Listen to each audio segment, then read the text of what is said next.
warm welcome and greetings to everyone for the 7 days International Faculty Development Program called Research Methodologies, a New Perspective, organized by Research and Development Cell, IQAC, and English Department of AVP College of Arts and Science, Tirupur, in collaboration with Cape Comorin Trust, India.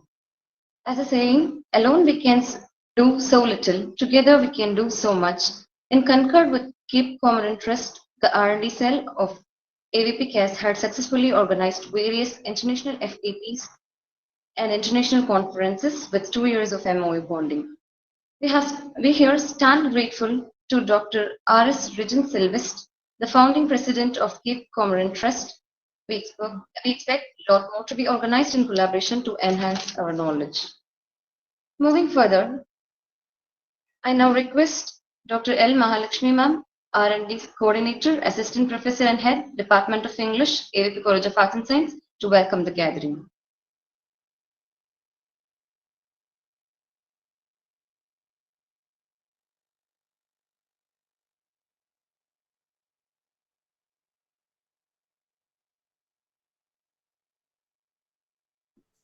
With the blessings of Almighty, distinguished guests, esteemed participants, and respected colleagues, my honor to extend a warm welcome to all of you for this esteemed virtual forum of International Faculty Development Program.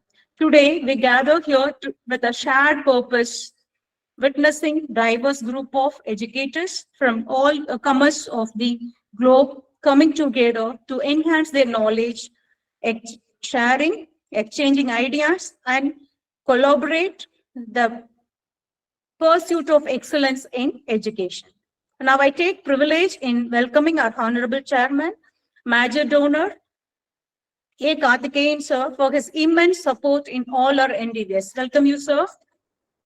I am delighted to welcome our Honorable Principal, Dr. V. Karthikeyan sir, who has the great vision in helping our dreams come to reality. Welcome you, sir.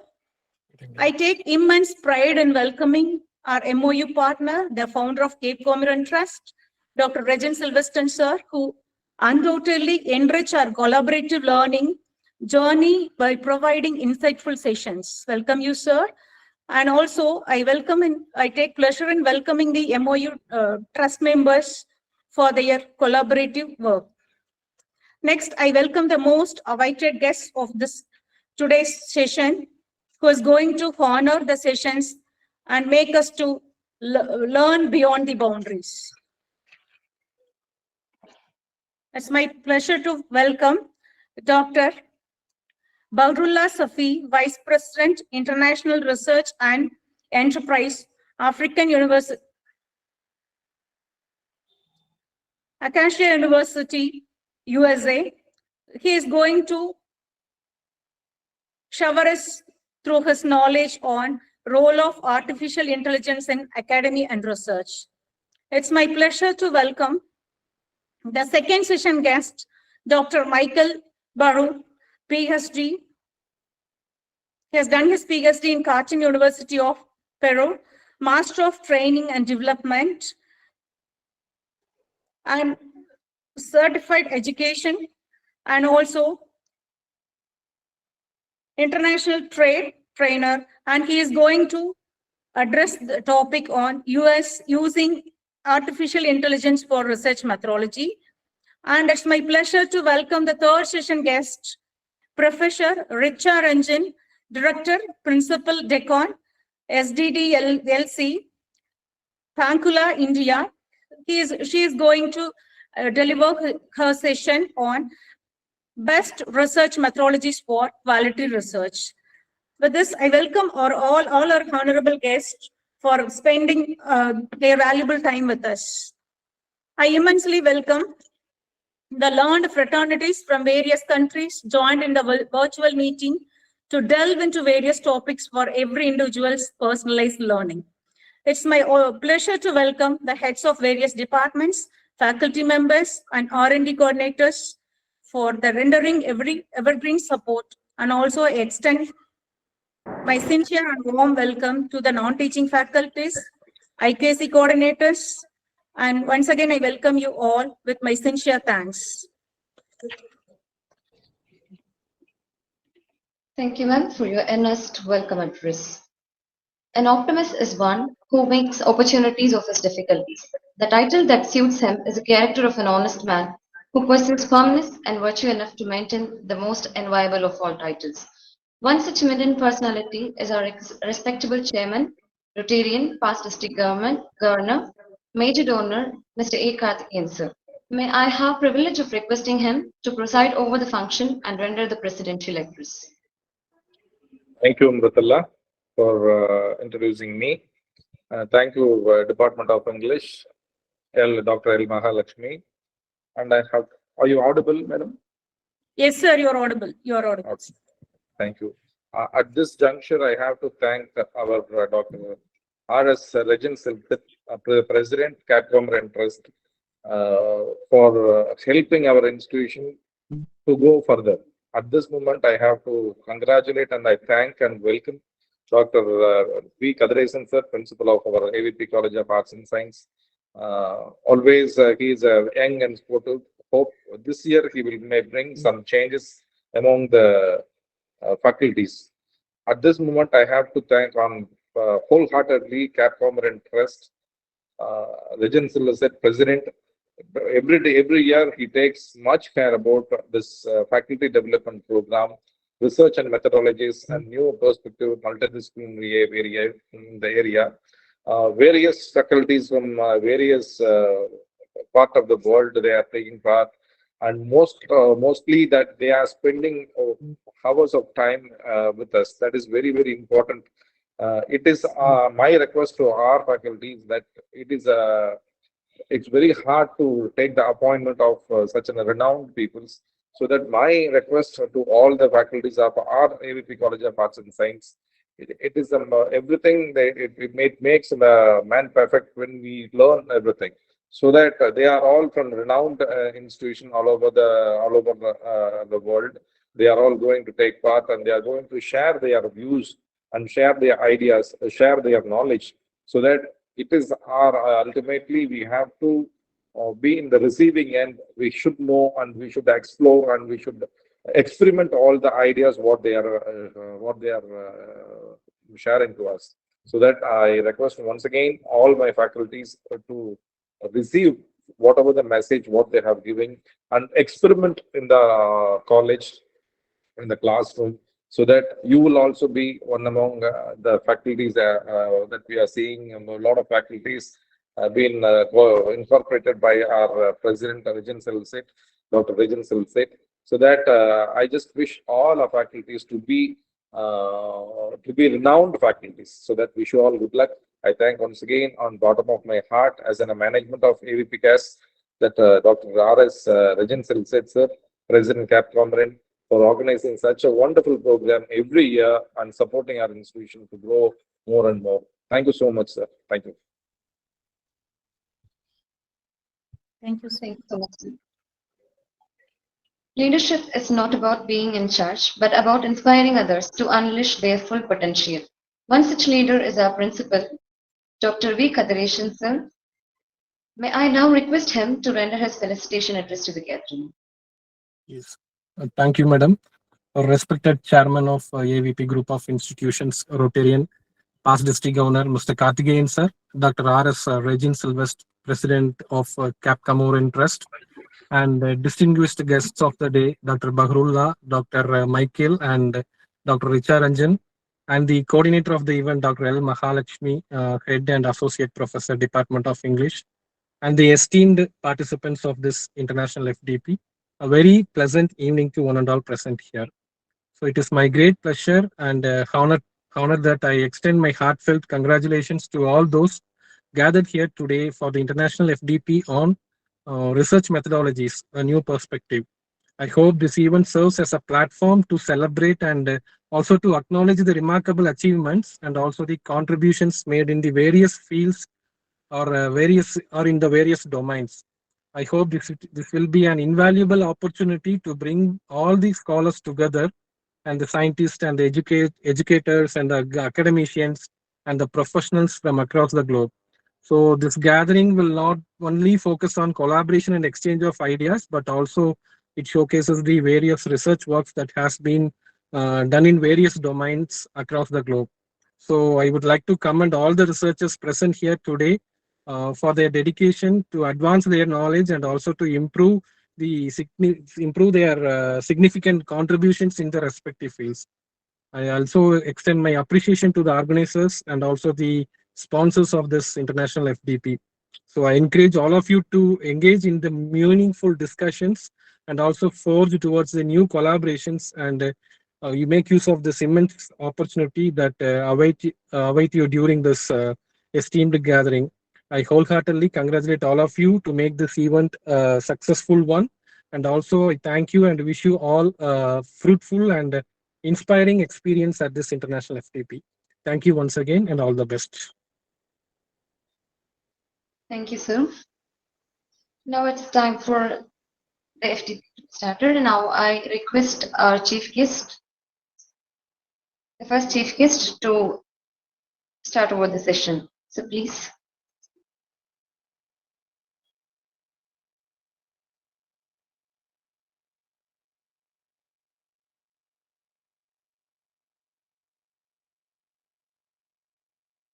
Ma'am, please unmute your audio, ma'am.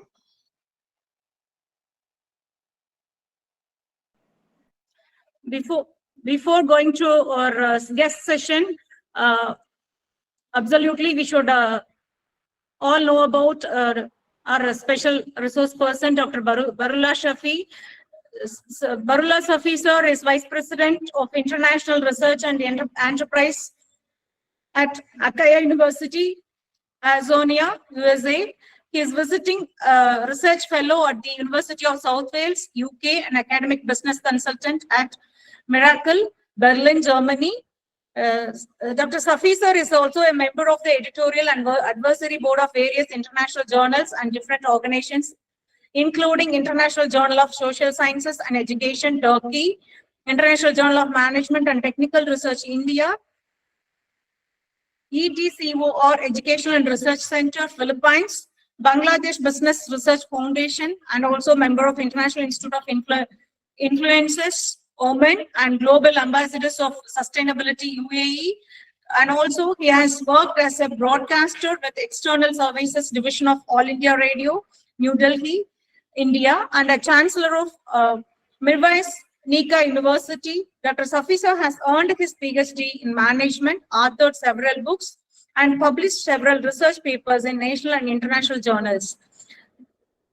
He is the recipient of different awards like Best Young Director of the Year Award, Outstanding Educators and Research Award, Excellence in Academic Award, and many more. And his area of expertise includes academic governance, EdTech policies, accreditation framework, research and development, public-private partnerships, organizational change management, mergers and acquisitions, digital transformation, business development, and human capital management, whatnot. Sir, we are really very much proud of you to have you in this special forum. Now the session is yours, sir.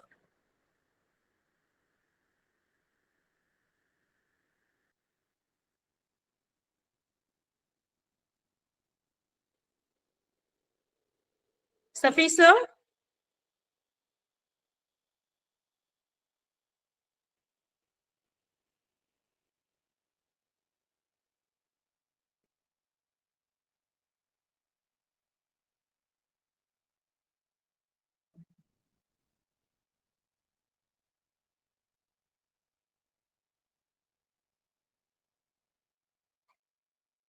Safi, sir, now the session is yours.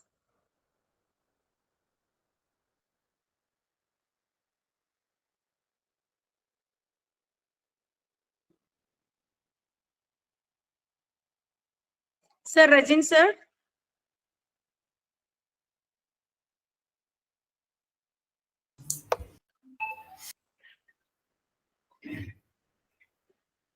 Madam Safi sir is facing some technical issues. We shall move the second speaker. He will join later. Okay, okay, sir. Okay, sir. Thank you, sir.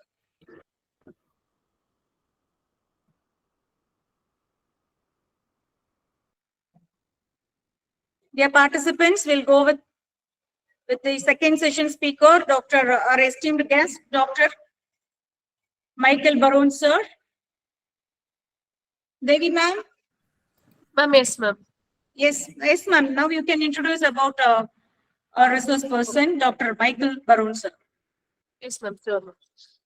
To begin with the first session, I will request our resource person, Dr. Michael Baron. He has over 20 years of experience in IT projects and management, analysis and digital transformation, consulting as well as managing, developing and delivering both postgraduate and undergraduate universities programs, as well as supervising research projects and degrees. His books and articles cover a wide range of business, technology, higher education, and educational policy related areas, and have been published not only in Australia but also in Singapore, China, Russia, Germany, and UK. He has been lecturing MBA and MIS students at some of the leading Australian universities. In 2013, he was voted by students of the Charles Sturt University as the university's first lecturer. In 2003, he founded Baron Consulting, one of the Australia's leading consulting and training agencies in the field of digital transformation. The consulting and training services are currently available in Australia, China, Singapore, and New Zealand. Once again, I extend my warm welcome to Dr. Michael Baron to deliver a special lecture on the topic of using AI for research methodology design and how this helps in the overall development of our research works. Now the session is yours, sir. Thank you so much for having me over. Really appreciate the invite and apologies in advance if presentation doesn't go overly smoothly from technical perspective. I'm quite a newbie using Google Meet, so I found a reasonably acceptable background for myself, which is already quite an achievement.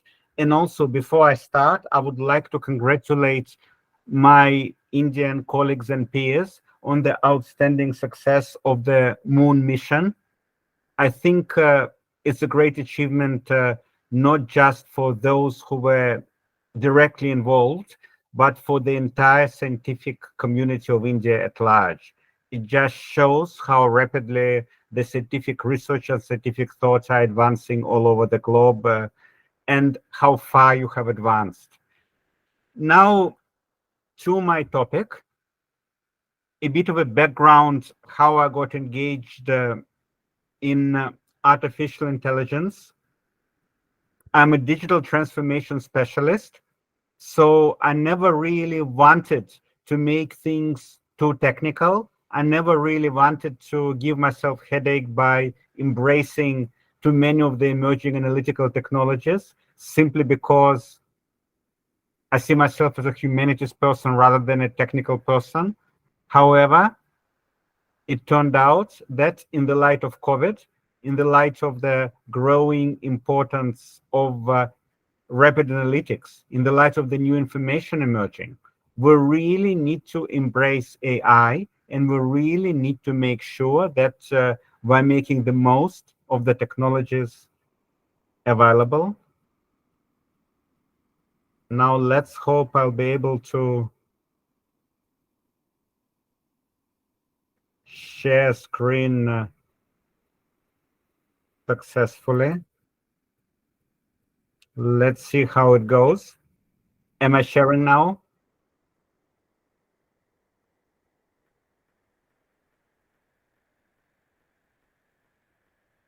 All good?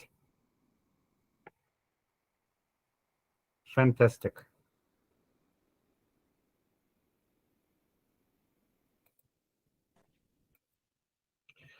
So today I'll talk about using artificial intelligence methodologies for research design methodologies, how to get the most out of AI, and I'll try to keep it as neutral as far as linking it to specific field of research is concerned, and talk about general methodology development rather than specific areas that I have been involved in. So staying away from technologies, staying away from business as much as possible, rambling on about methodology design. And if you have any further questions, if you would like to continue the talk anytime in the near, not so near future, this is where you find me. I'm on LinkedIn and always open to chat. So when we look at the traditional research methodologies and we go through the list, we can recognize that some of them have been around for very, very long time. We can recognize that many of the principles of the research methodology types haven't really changed over decades. Thinking back to the days when I was at uni studying for my undergraduate degree, and that was, unfortunately, many, many years ago, time is flying, I can recognize the definitions for many of those methodologies haven't really changed, or if they have changed, they changed not so dramatically. So when we look at emerging technologies such as artificial intelligence technologies, we may wonder, what is going on? How is it possible that old postulates are still in place and emerging technologies are somehow nevertheless contributing to them effectively? And I think this is the synergy that we're now experiencing. The old principles, the established principles, combined with emerging technologies. And for those who haven't been exposed to artificial intelligence tools too much, just a brief overview of what they do. So in a nutshell, it is like an artificial version of a human brain, but extremely powerful brain, more powerful than any of us can even possibly imagine. A brain which is more like a collective brain, a brain that can absorb all kinds of data, that can process this data. And in recent years, it has been proven through the learned machine learning techniques, can even analyze it, sometimes better than humans do. There are many unsupervised learning concepts that machines are now embracing that are literally involving machines teaching other machines how to analyze information and how to produce documents, models, and tools on the basis of those analytical activities. So basically, sky is the limit. Now the question is, how can we utilize those AI tools and principles in order to make our research better if we're, for instance, doing research in a field which is very non-technical, such as, for example, philosophy or psychology or language studies?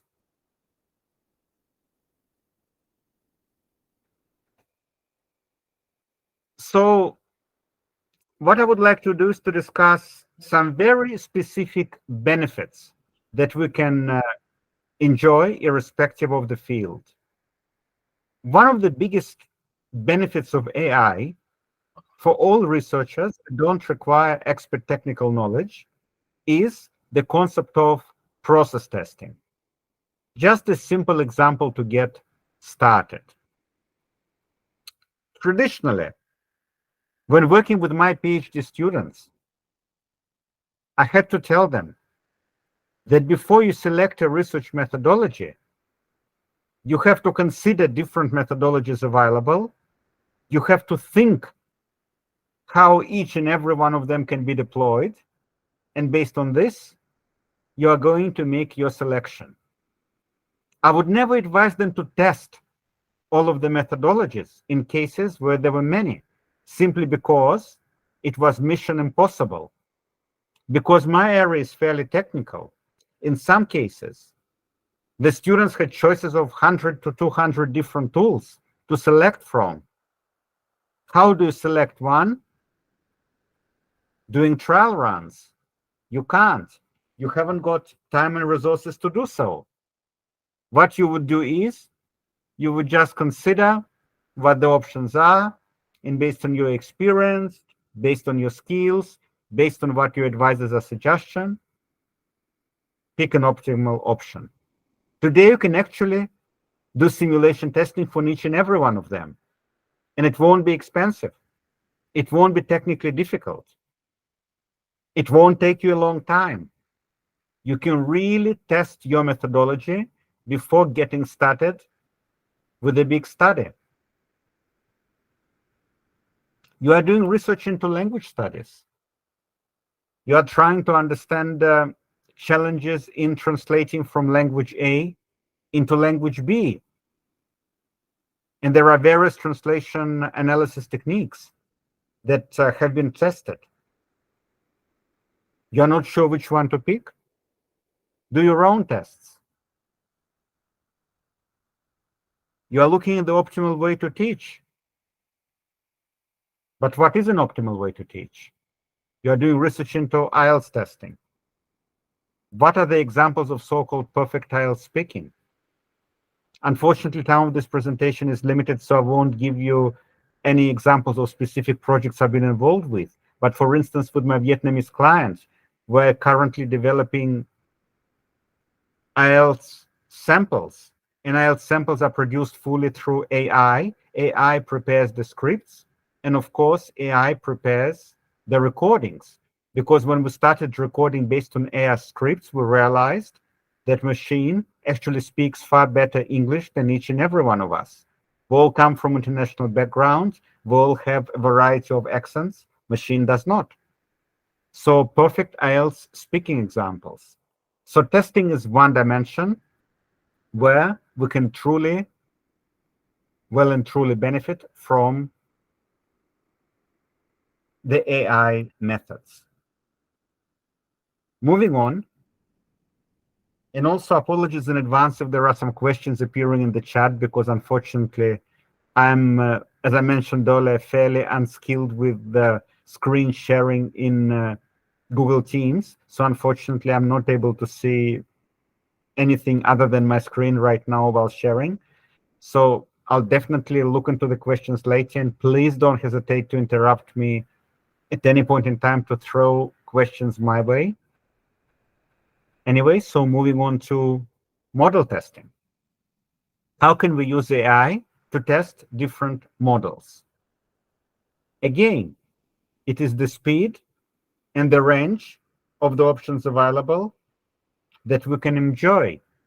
For instance, there is an interesting model that we've seen deployed in a particular industry.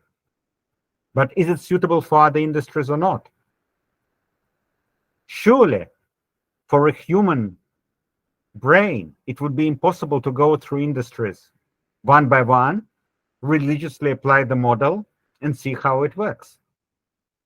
We would run out of budget. We would never complete the project. AI tools can do so. Then we can compare different models and different methods. We're looking at the literature. When we're starting out with the research, and I'll talk more about literature review later today, we're looking at different articles. We're looking at different models that others have been deploying.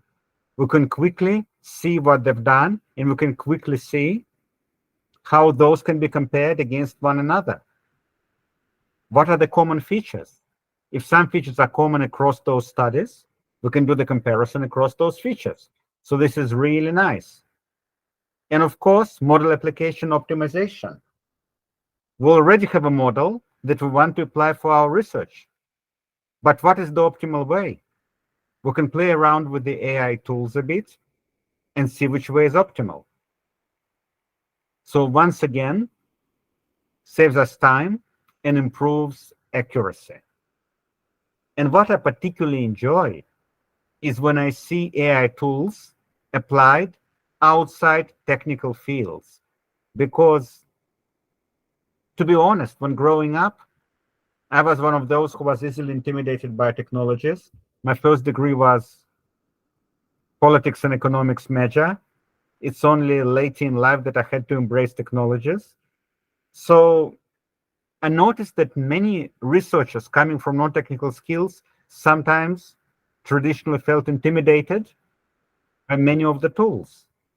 But if you look at what's happening today, I can see that there are several studies that are being done in the, for example, in the field of language acquisition, language learning, translation, again, philosophy. that deploy AI. And probably in humanities, AI is as common these days as in sciences. And one of the reasons is it's so simple. Simple example that comes to mind, of course, is ChatGPT. I think everybody in this room already played around with ChatGPT. Surely it's just a simple little tool where you just enter your question and then you get the desired response. Well, this is also AI. We can question the accuracy sometimes. We can question the scope, but it is AI. Just to give you an idea how simple and user-friendly AI is getting these days. Also, through AI, and this is another exciting development, we're discovering new research paradigms. We can do things that were simply impossible before. For example, progressing from method selection to method deployment. Method selection has always been a big challenge because we have to select one particular method. We have to apply this method. Now we can apply multiple methods at the same time. If some method is not suitable, we can reject it straight away. So method selection often becomes easier. Again, giving example of using AI for preparation of IELTS training materials. At some point in life, I had to take IELTS myself, and I got top scores for each of the 4 competences. So when we got to IELTS testing tools, I was very excited to set up a little competition. We had IELTS competition between AI-driven tools, and between humans. And for humans to make our team, the person had to have at least 4.8. So 8 for each of the speaking, writing, listening, and reading competences. Would try to compete against AI.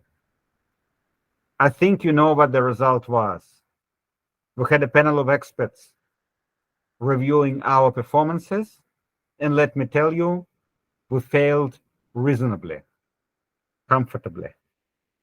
We had 6 humans versus 6 AI-driven tools that were producing IELTS documents and analyzing IELTS-related data. 6 versus 6. All 6 of the IELTS tools outperformed each and every one of us. Our team included 4 people who had degrees from UK and 2 people who had degrees from Australia. So obviously, we've done our studies in English. We were fairly comfortable with the test structure. We were familiar with the text mechanics, yet we couldn't compete. Another dimension of AI, expanding model consideration and testing towards prototypes. It's so easy now to build working prototypes. So you don't have to just consider. You don't have to just assume. You can always build a little prototype that is going to work. You can show a working model. And one of the most interesting pieces of feedback I get from researchers, it's not just aiding their research in terms of making their research work more productive. It makes it easier for those who are doing research to promote their work to others. For instance, one of the biggest challenges that many experience in universities, I'm not sure about India, but in Australia where I'm based, it's a huge issue, getting funding for research. Research won't pick up unless we get the funding. And then, of course, whenever it comes to private enterprise funding or government funding, they want to see the results. And then it's some kind of vicious circle. In order to produce the results, you need the funding. In order to secure the funding, you need to be able to demonstrate the results. Now with AI, we can actually build small working prototypes they can demonstrate what results are going to be like. And it certainly improves our chances of getting the funding. And whenever there is a bidding process, because usually the funding is not just provided to certain organizations or research teams by default, you have to compete against others. The deciding panel can see what each and every team is up to, particularly for those teams who are saying, look, I have a prototype to show. This is my research proposal. This is prototype for what I'm going to do. Whether other teams may not be able to demonstrate one. And you can guess who is going to win. Those who are able to provide some kind of working version of what they're going to produce, obviously, they're very likely to be favored and get the funding.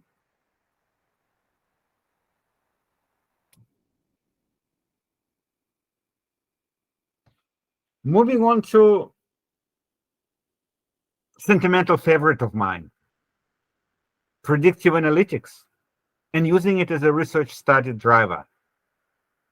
The reason predictive analytics is my sentimental favorite is because during the difficult COVID times, the role of predictive analytics rose dramatically as traditional ways of modeling the future industry settings, of course, they couldn't work anymore simply because all the features, all the factors have been changing. We were turning over a new leaf and living in the brand new world. And then, of course, there was lots of demand for predictive analytics. And to be honest, I personally enjoyed it a lot. Every crisis is an opportunity. COVID times have been great for my company in order to get more clients, in order to get a lot of work specifically to do with predictive analytics. So with research, predictive analytics tools and approaches appear to be so great. First of all, and this is something that before wouldn't even consider to be valid, working on mock data sets. Every researcher's headache, getting enough data. When you want to test something, maybe all you need is some test data. But then when you are presenting your work, people will ask, but how can you confirm validity of your test data? This is not real data. This is fake. How do you prove its validity? And often it would be way too difficult. The very concept of validating studies based even partially on mock data was something that people found surrealistic rather than realistic. If there's no real data, how can you claim real results? But with AI, we're able to produce mock data, which is not replicating real data because we haven't got any real data, but it is replicating the environment where real data can be produced. And then we can demonstrate and validate our data sets. We can say, look, data is not available, but we can demonstrate that the data that we have here, which we produced ourselves, it's not fake data. It's mock data. It's fully representative of the certain environments.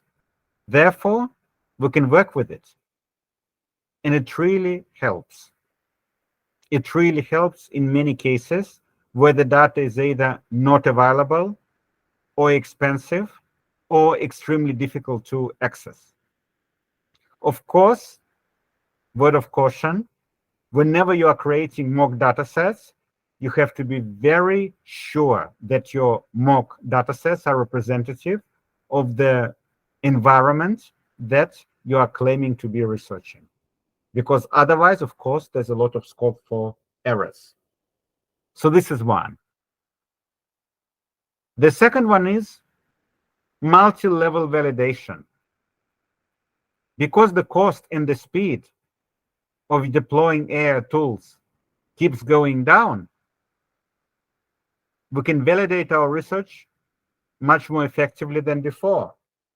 And I think this validation is extremely important because the biggest nightmare of any researcher is not even when people criticize our work, right? It's normal that whenever we produce a new paper, Some will appreciate, some will say, well, it's interesting, some will criticize us proactively. This is totally fine. This is what it's all about: sharing our views, sharing our ideas, sharing our work, and getting others to comment, getting others feedback. This is fine. Healthy criticism is extremely productive. And also, just because a paper is getting a lot of critical arrows sent its way, it doesn't mean that the paper is bad. Just because researcher is getting a lot of concerns from others, from colleagues, it doesn't necessarily mean it's bad. The real problem is when we're making some claims and then it can be proved that the claims are false, that we made some mistake in our calculations, that the data sets, for instance, have not been cleaned properly and contained a lot of errors, or that we couldn't analyze the data properly, we couldn't add up the numbers, we couldn't interpret the numbers correctly. And this is where validation is so important. So traditionally, of course, we always validated our work. There were several methods we could deploy to do so. But then we had, again, limited time, limited resources. We could only validate once or twice, using one or two levels. Now sky is the limit. And this is, for instance, one of the reasons that when it comes to IELTS language competition, artificial intelligence tools can beat the humans, because they've been validated on many instances. Where with human speakers, if you like, you cannot validate yourself and others so effectively. You cannot optimize your performance. You cannot adjust your performance so well. The limits are far more obvious.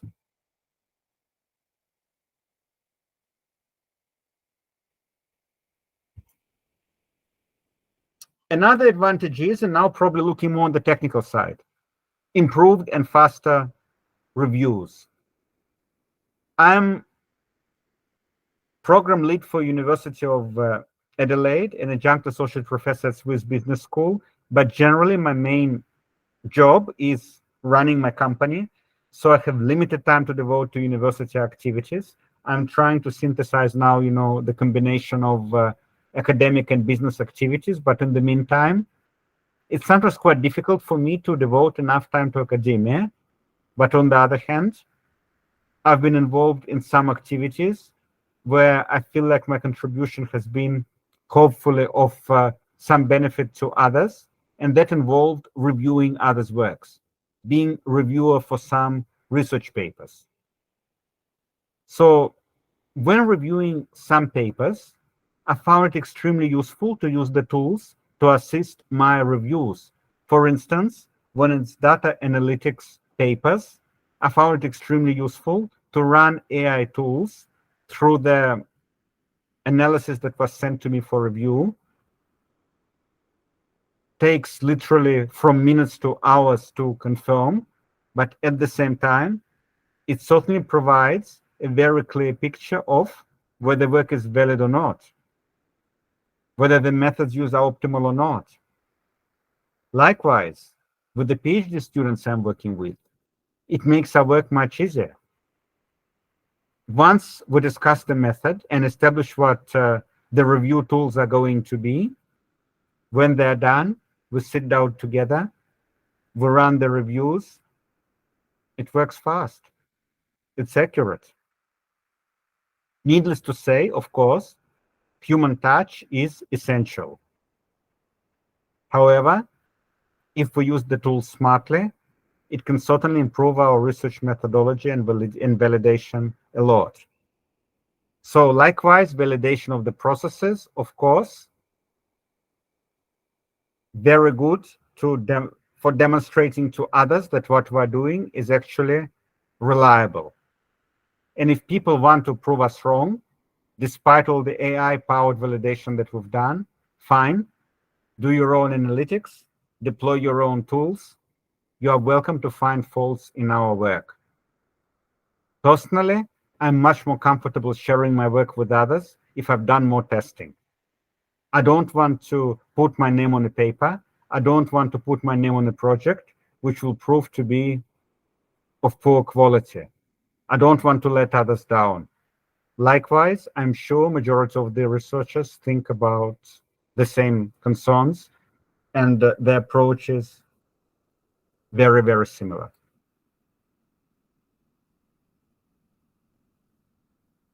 Now, that brings the next important point. Something that we need to always bear in mind. There are a lot of decision support systems, but decision-making systems in pure shape and form still don't exist. So in the end of the day, it's not the machines that run our studies, it's us who are utilizing the machines in order to run our studies better. I think I already mentioned ChatGPT. So with ChatGPT, for instance, it's been quite an interesting journey for me. When I started playing with ChatGPT, I was simply entertaining myself with all the interesting results it was producing on various very random, very vague topics. And then when serious conversations started about students and lecturers and literally everyone under the sun using ChatGPT, I got serious and I thought, okay, let's see if ChatGPT can answer my assignment questions. And one thing I noted, where assignment questions are set up smartly, they cannot be answered through ChatGPT so easily. On the other hand, if we're taking an easy way out when setting up those questions, ChatGPT can. So we really need to be very accurate with what questions we're asking AI tools. What is it we want out of those tools?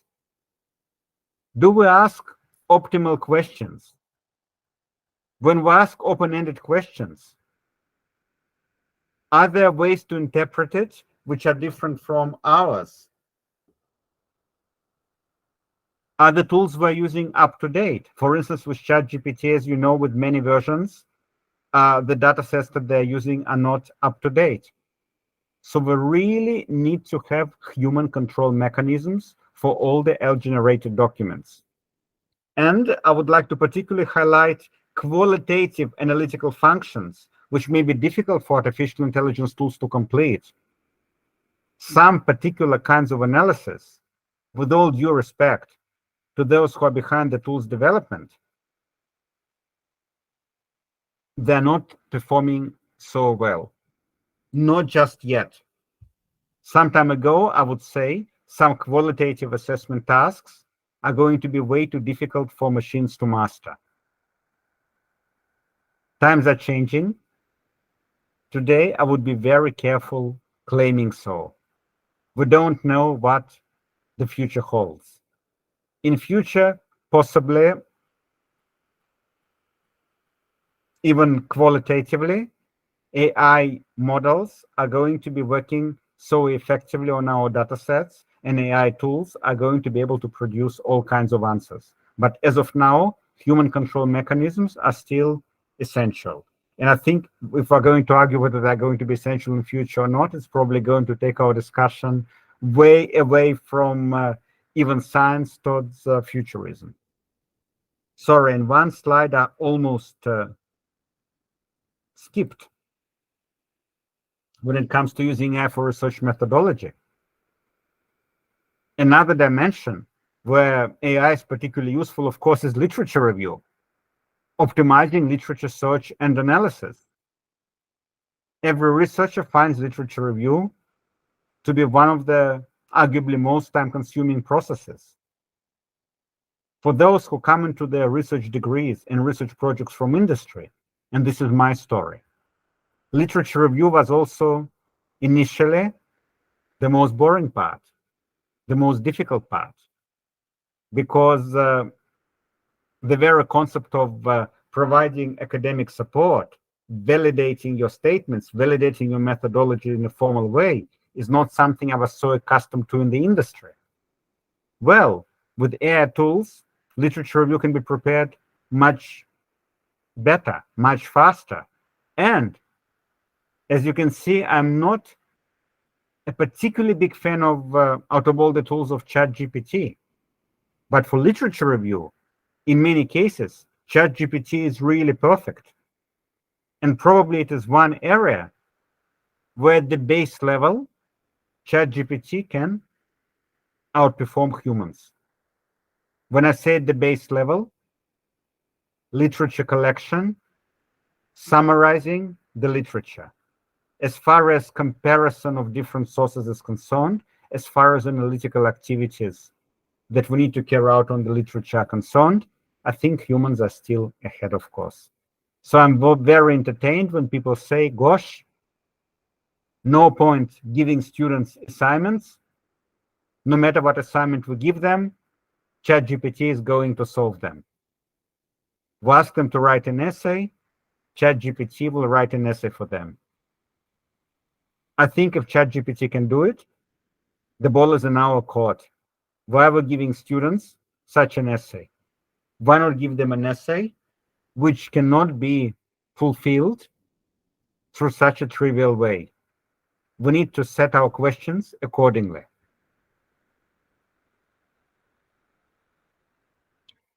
So, some more things to remember.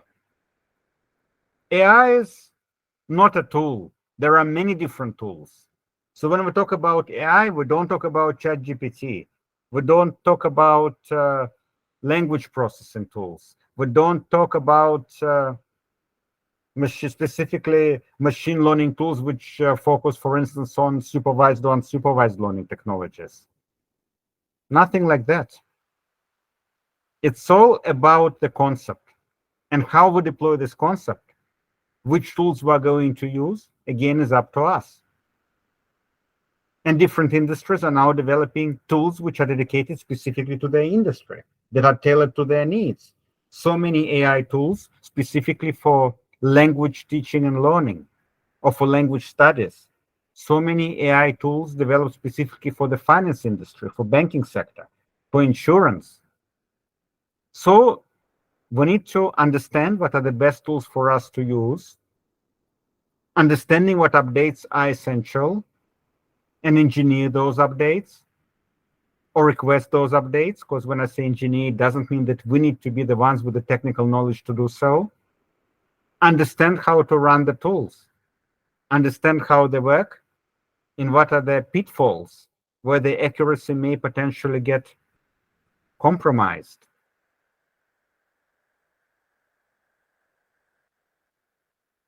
Regarding research design,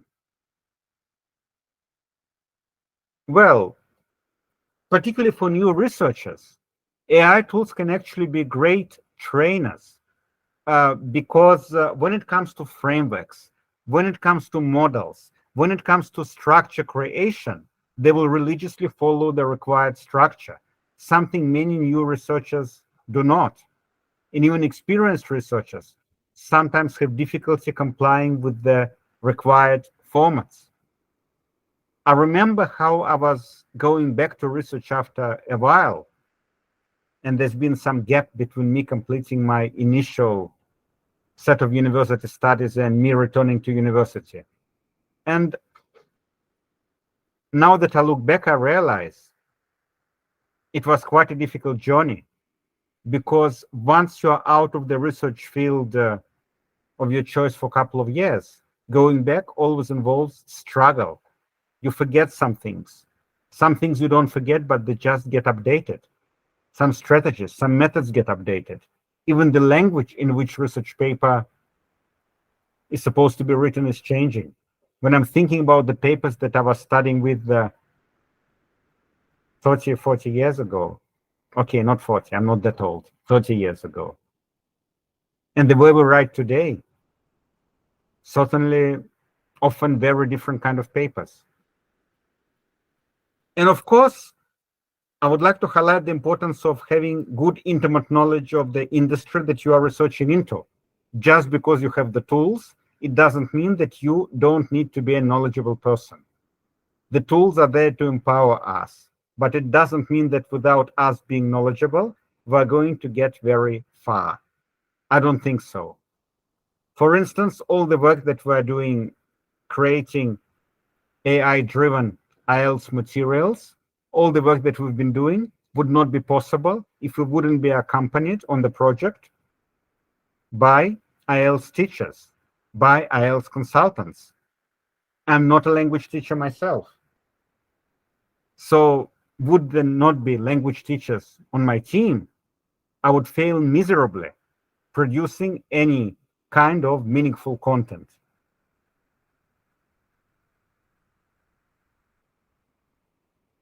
And before moving on to questions, just some closing remarks. Artificial intelligence provides us with the tools. It empowers us with those tools. But we're the masters of our domains, ladies and gentlemen. We're in charge. If we're able to use the tools effectively, good. If not, don't blame the machines. Embrace the technology, but don't blame the machines. It's our fault, not theirs. And likewise, I understand what fear of technology is all about. I, for one, is always intimidated by the new technologies arriving because, of course, it shakes up the marketplaces. It shakes up my job because I'm in technology consulting. It shakes up the world around me. However, there is a very good Chinese saying, every crisis is an opportunity. Consider new technology developments as a little crisis. And in this case, probably, you will also see it as an opportunity. So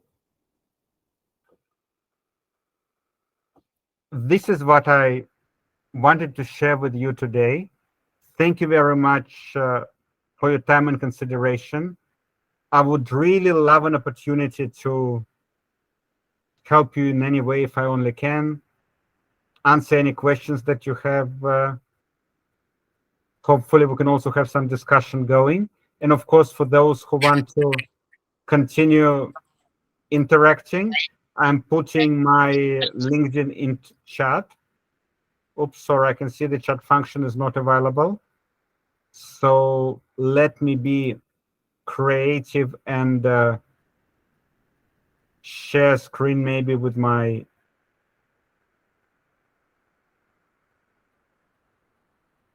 LinkedIn details. And speaking of technology fears, I'm having a lot of fears of Google because I don't usually use it for presentations. So thank you very much.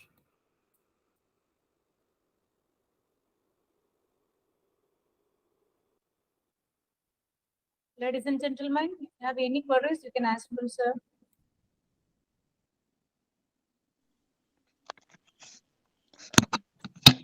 Sir, good evening. Good evening. Sir, I have a question. Simply, that is the data from the AI are reliable?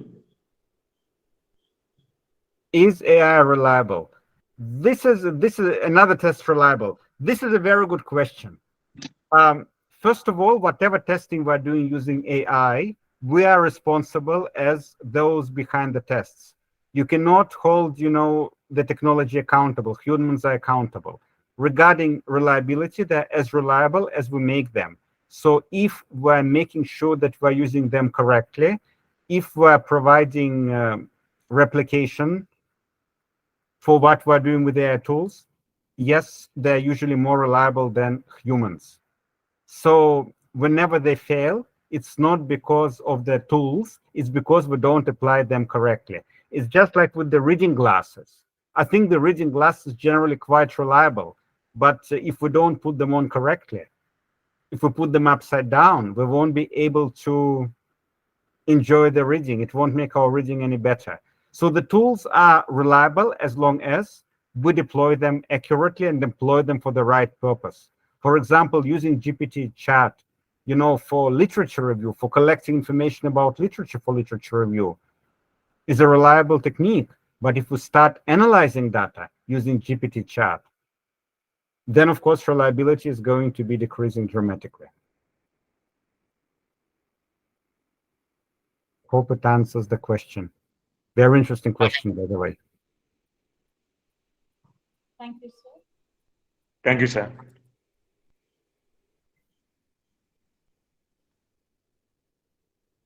Anybody else? Any queries?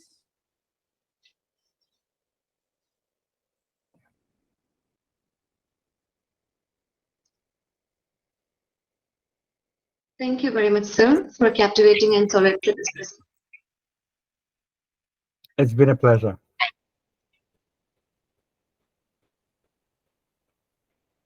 Yes, ma'am, you can proceed with your question.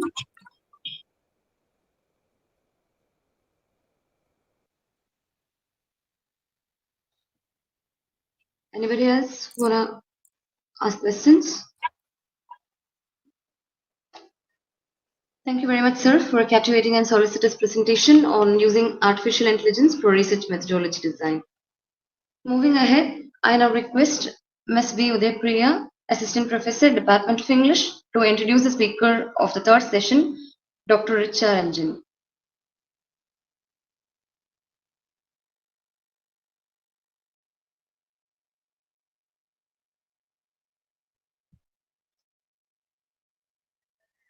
Yes, good evening, everyone. I'm very happy and pleasure to introduce our present section, Dr. Richa Ranjan, BA, LLB, LLM, PhD, and she has completed Diploma in Labor Laws, Postgraduate Diploma in Human Rights, and Certificate course in Negligence and Law, and has been heading a Swami Devi Dayal Law College for the last commendable years, and has 24 years of relevant experience in legal field. She has got highly acclaimed academic and administrative credentials.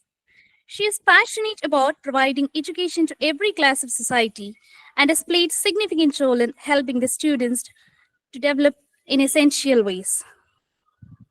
She always speaks with freedom and delivers faithful instructions to the students and faculty. She has supervised research leading to LLM and PhD degrees. She has published numerous research papers in legal journals of national and international repute. She has a team leader throughout her professional career by organizing various co-curricular activities like legal aid clinics, mock parliament, moot courts, and etc. And she's always inspired the students to go for legal aid camps and workshops in rural areas. So we are very happy to have our resource person for this session, Dr. Richa Ranjan. Now, the session is yours, ma'am. Thank you. Thank you so much. Good evening, everyone. And congratulations to organizers. And I'm thankful to the president of Cape Comorin Trust and Dr. Shelja for providing us this platform of International Faculty Development Program. And many, many congratulations to we Indians. We made it to the moon. And it's the proud moment for all of us for successful landing of Chandrayaan-3 on the moon. Many congratulations to all. Now I'll start with today's topic. And it is best research methodologies for quality research. So I'll start with that there must be the choice of research methodology and how it is to be done. The choice of research methodology depends on your research questions and goals. Common methodologies include quantitative, which include surveys and experiments, and qualitative research includes interviews and case studies approaches, and mixed methods combine both. What are these? Both quantitative and qualitative. Choose the one that align best with your objective and research context. Next slide, please.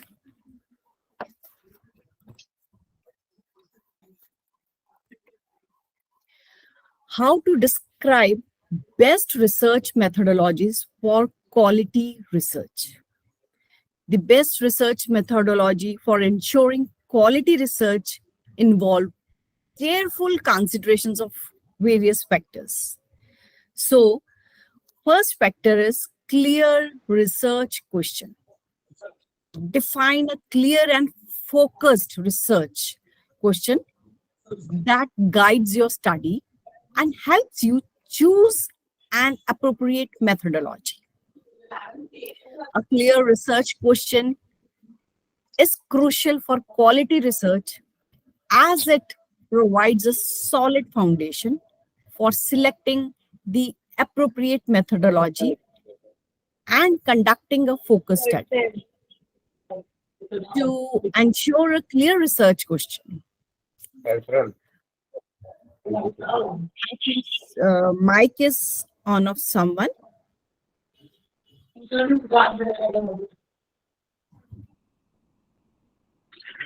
Next point is specific.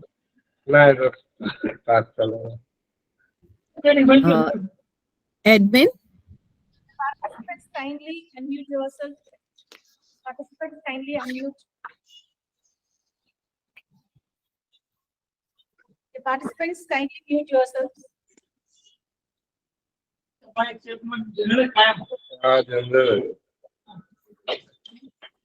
नहीं आपका सीधे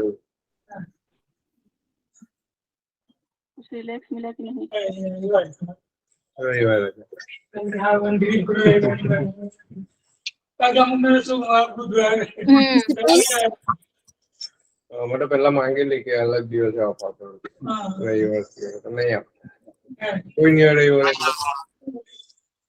Patel sir, please mute yourself.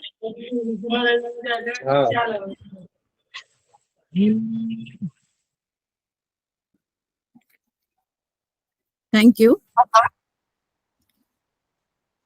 Next point is specificity. Define your research question in a specific and concise manner. We should avoid vague or broad topics that can lead to unclear research objectives, because as the vague considerations are included in your topic, that will create rather more misunderstandings. Relevance. Ensure that your research question is relevant to your field of study and it addresses a significant issue or gap in knowledge. The topic must be proper relevant to your research. Clarity.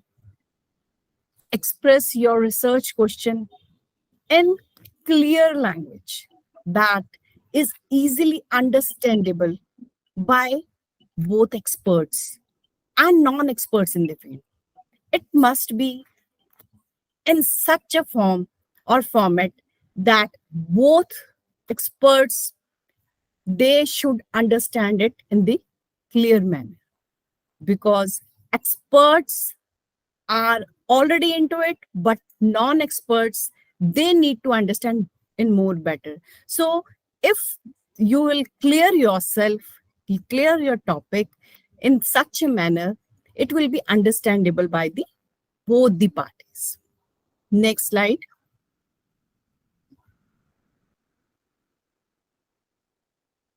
Focus. After clarity, it comes the focus.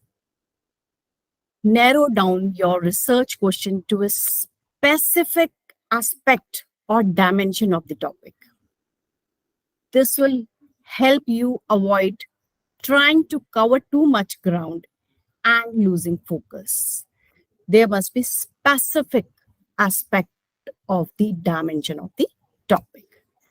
Then we should avoid assumptions. We should Frame the research question without assumptions or presuppositions.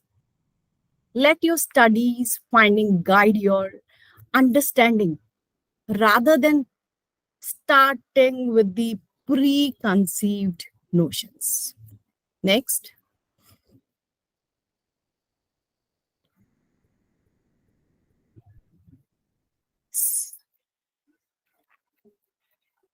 Feasibility. Ensure that your research question is feasible within the available resources, time, and scope of your study. Measurability. Make sure your research question can be answered using the chosen methodology and that you can obtain relevant data to support your findings. So these both points are interrelatable as feasibility and measurability, they both interconnect. We should see that it is feasible and the resources are available to us, and measurability is also this connected thing, which means that we should ensure ourselves that the question be answered using the methodology. Next slide.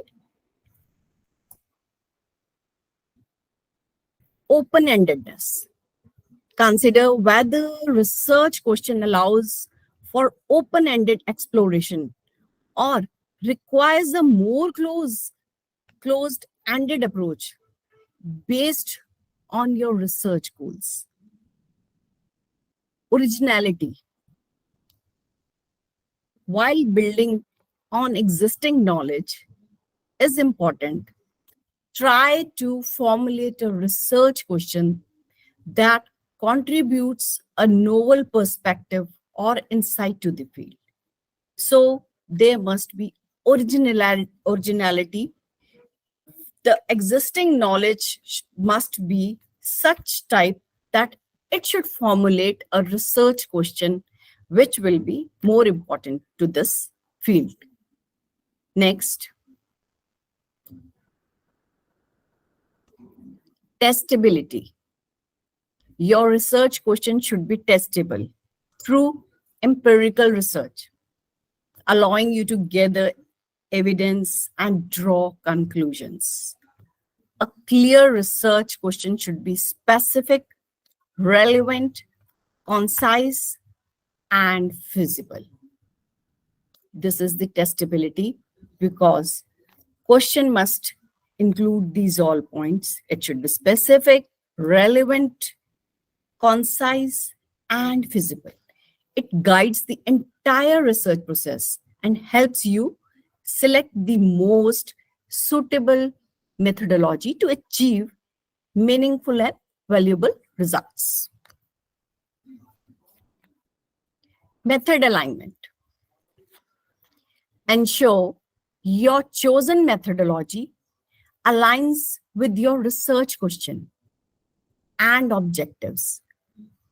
Quantitative methods are ideal for measurable data, while qualitative methods explore complex phenomena. So this is the main difference between quantitative and qualitative method. Quantitative methods are ideal for measurable data, and quantitative methods explore complex phenomena. So method alignment involves ensuring that the chosen research methodology is well suited to address your research question and objectives. Here's how you can achieve method alignment for the best research methodologies.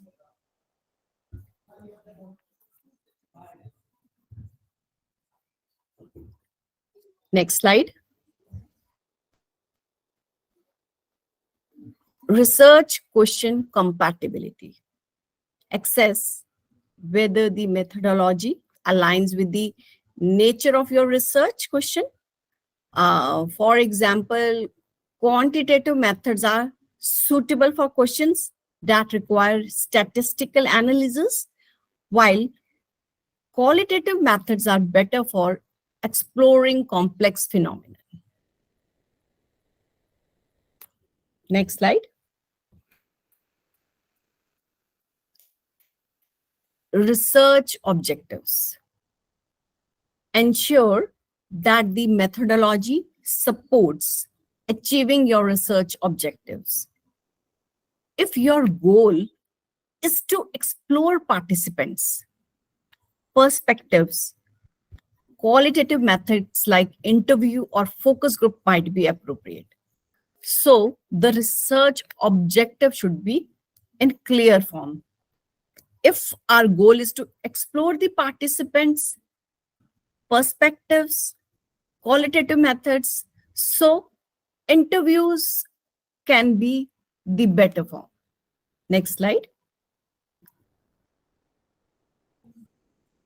Data collection. Consider how the methodology collects data. If you need numerical data for statistical analysis, quantitative methods like surveys or experiments are suitable. And data collection in qualitative method are like interviews by gathering rich textual or narrative data. Data collection is a crucial phase in research methodologies, and the sources from which you collect data can significantly impact the quality of your study. So here are some common sources of data collection for conducting high quality research. Because our research depends upon the data collection, it's the main portion which we consider. Next slide.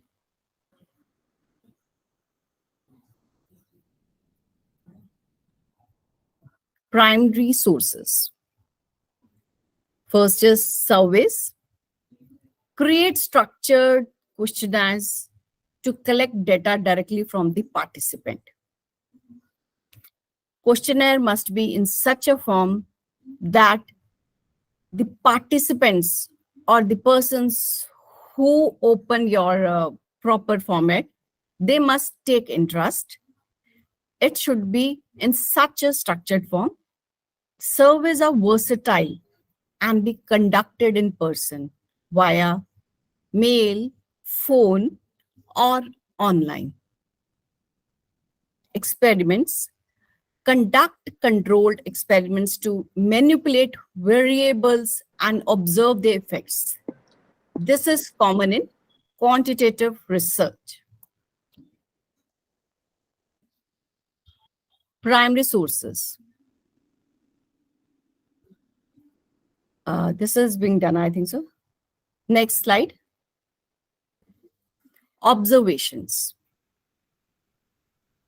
Observe and record behavior, interactions, or phenomena in their natural settings. This is valuable for both methods, qualitative and quantitative research. So after observation, next comes the interviews. Conduct structured, semi-structured, or open-ended interviews to gather in-depth insights from participants. Interviews are prominent in qualitative research. Next slide. Focus groups. Organize group discussions to gather opinions and insights from diverse set of participants. These are valuable for exploring complex topics. And these group and discussions create, rather, you can think more and more. You can get a good amount of knowledge from the discussions which are done in the groups. So I think the minds who are collected together, the minds, every mind has the different thinking. So if there is the group and thinking about the particular topic. Nobody have the same thinking. All the minds are different. So you can, I think so, explore more and more about your topic, about your complex topics.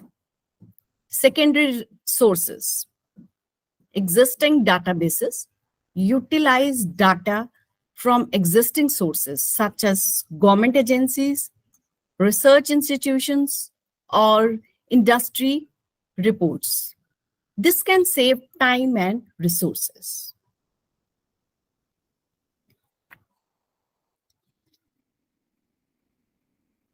Next slide. Literature reviews.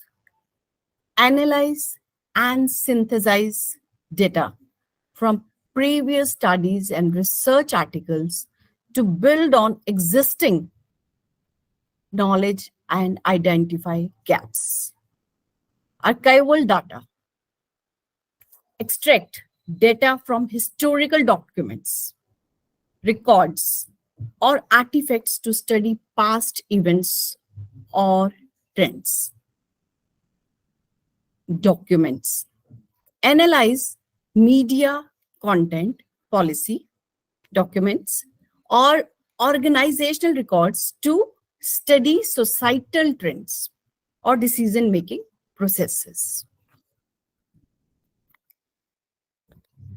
Mixed methods. Triangulation. Combine data from multiple sources to strengthen the validity and reliability of your findings. Quantitative and qualitative data can complement each other. Online sources. Social media. Analyze posts, comments, or tweets on social media platforms to gain insights into public sentiments or the trends. Next slide. Online forums. Study discussions on online forums or communities relevant to your research topic. Website analytics. Extract data from websites or online platforms to understand user behavior or preferences. Fieldwork and site visits. Ethnography. Immerse yourself in a specific community or setting to observe and document behavior, rituals, and cultural practices. Next.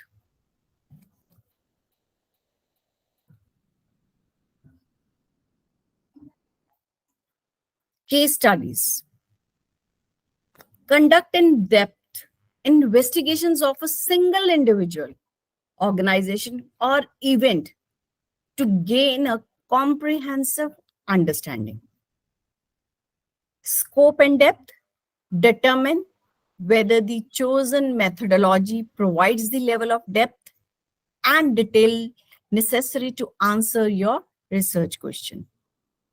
Qualitative methods can offer in-depth insights, while quantitative methods provides broader trends.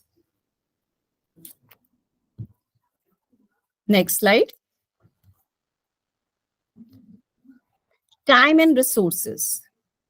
Evaluate whether you have the necessary resources, including time, expertise, and tools to implement the chosen methodology effectively. You must be fair to your research. You must have sufficient time to work on it, and the resources which you are collecting must be relatable to this. Practicality. Ensure that the methodology is practical to implement within your research context and aligns with the available infrastructure.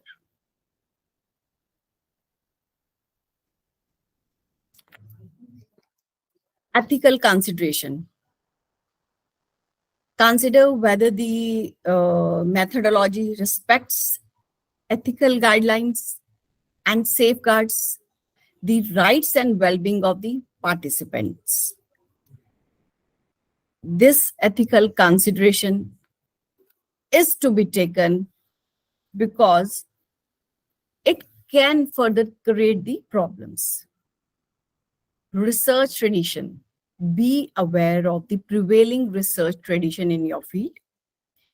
If your research question requires a specific approach commonly used in your field, consider aligning with the tradition.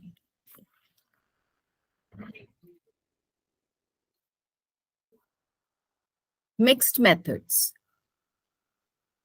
If your research question benefits from both qualitative and quantitative insights, consider using a mixed methods approach that combines the strengths of both methodologies.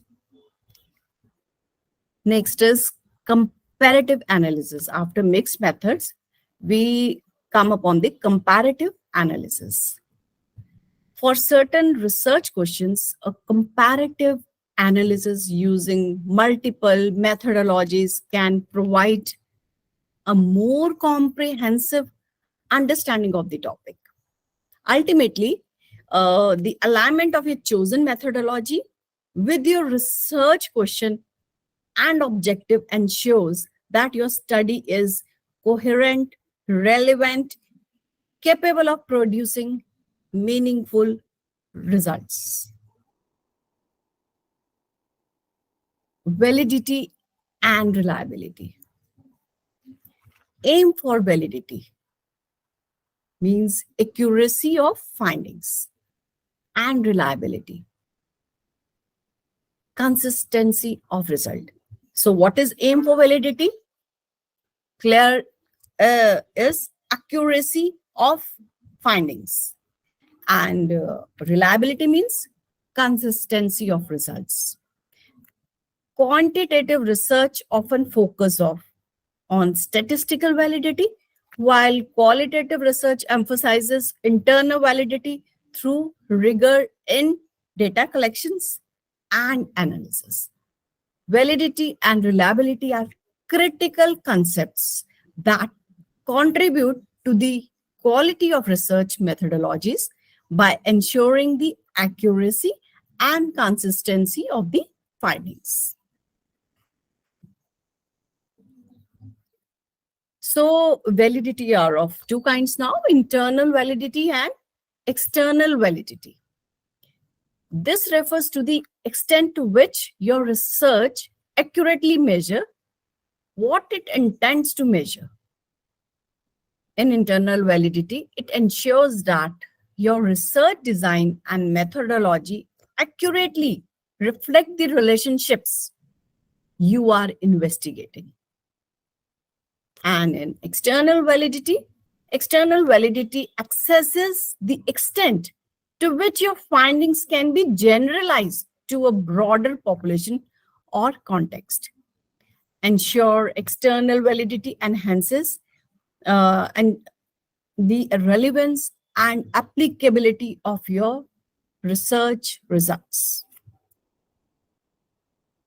Construct validity. This type of validity pertains to the degree to which your research accurately measures the theoretical constructs or concepts you are studying. It involves aligning your measurement tools with the underlying concepts. Next slide.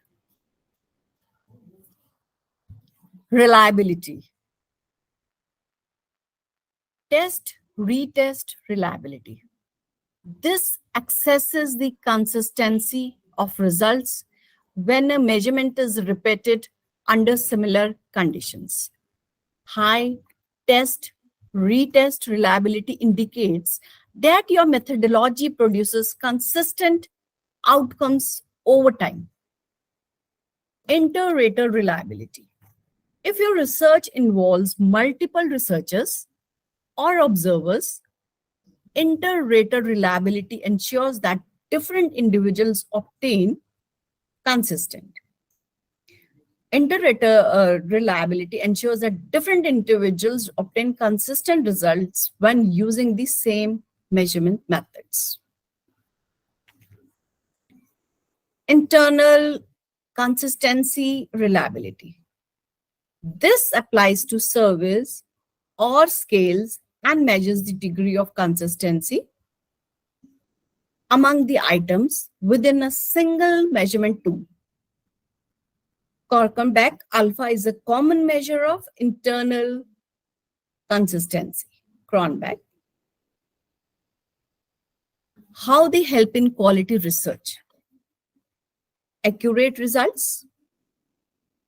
Validity ensures that your research accurately reflects the phenomenon you intend to study.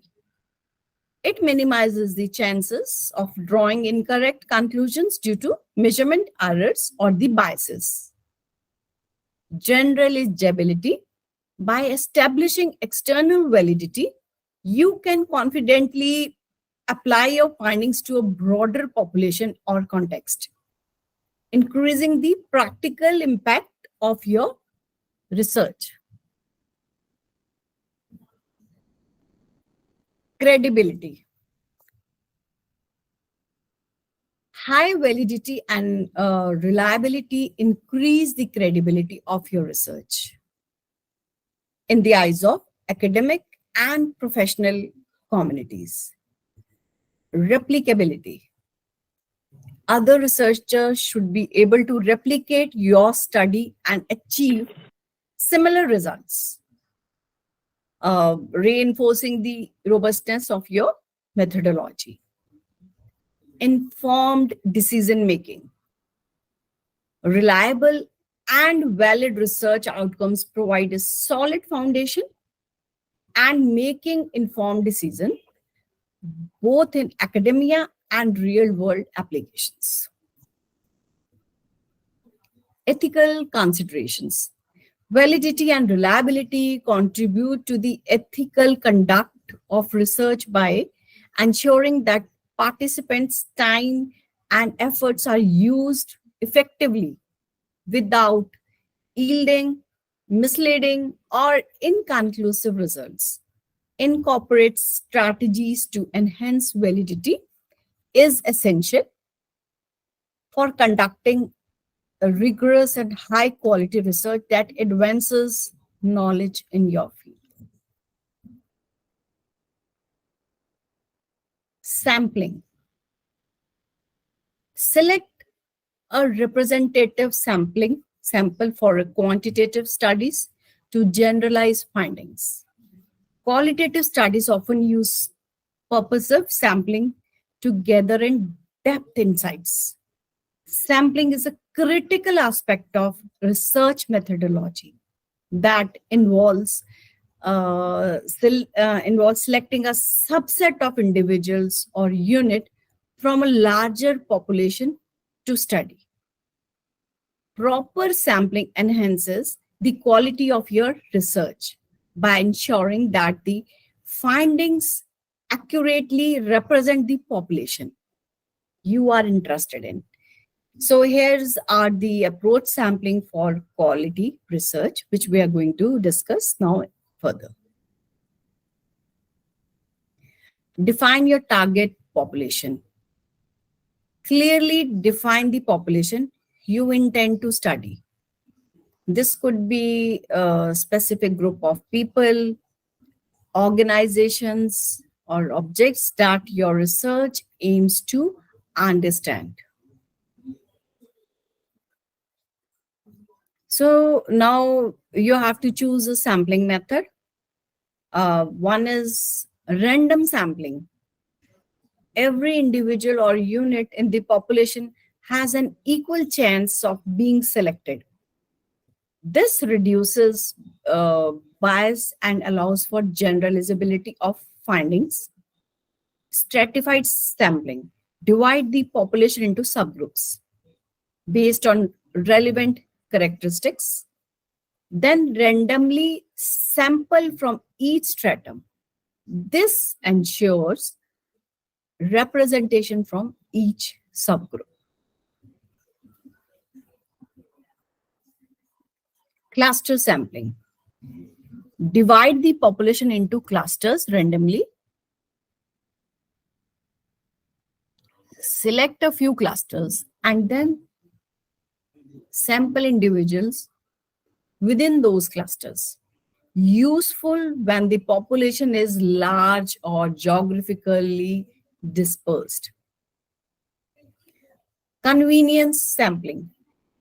Select participants who are readily available and easy to access. While convenient, it might introduce bias and limit generatability. Purpose of sampling. Choose participants based on specific criteria relevant to your research question. Common in qualitative studies to gain insights from the specific perspectives.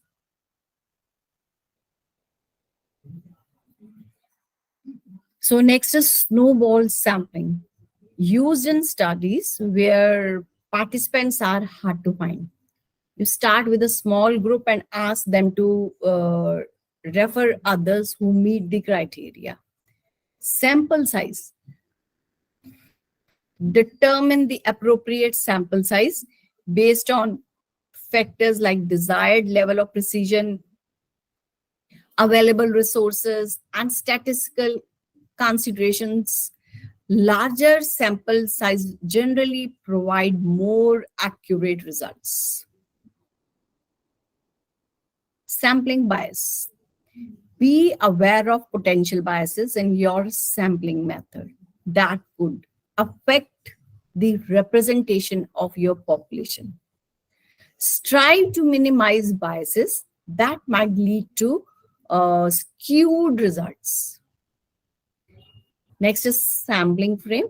Ensure that your sampling frame is accurate and up to date to reflect the target population. Randomization. In methods like random and stratified sampling, use proper randomization technique to ensure that every individual or unit has a equal chance of being selected. Sampling justification. Clearly explain your chosen sampling method in your research methodology section. Justify why this method is suitable for your research objectives and population. Ethics. If your study involves human participants, ensure that your sampling process respects ethical guidelines and obtains informed consent. By carefully selecting and implementing a suitable sampling method, you improve the validity and generalizability of your research findings, contributing to the overall quality of your study. Data collection. Use reliable method for collecting data, survey experiments, observations, and interviews. These are the common methods, each with specific strengths and limitations. Data analysis. Employ appropriate analysis techniques. Quantitative studies use statistical tools, while qualitative studies involve thematic analysis, coding, and pattern recognition.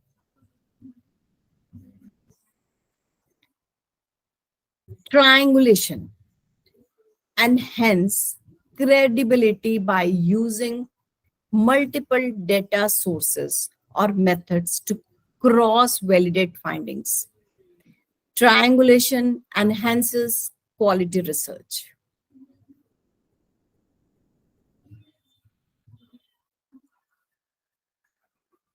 how triangulation is helpful in best research methodology for quality research.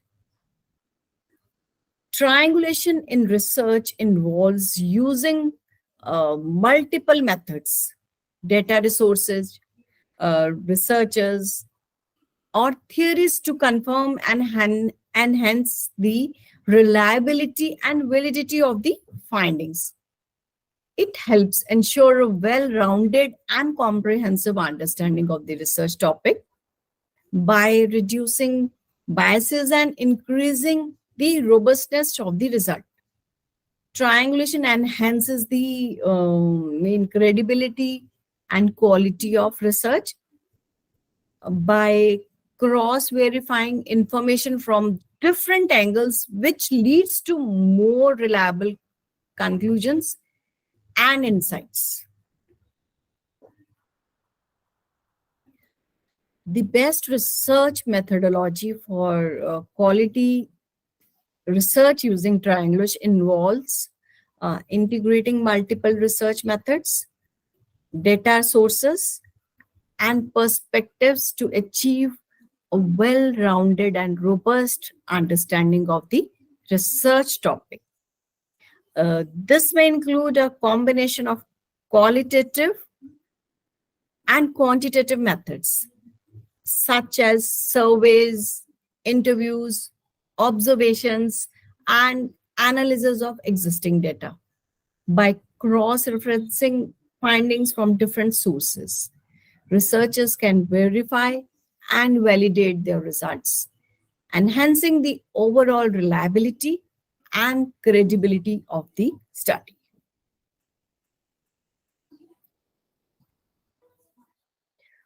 Now about the best research methodology for quality research in data analysis. The choice of best research methodology for quality data analysis depends upon the nature of your research question and the type of data you are working with.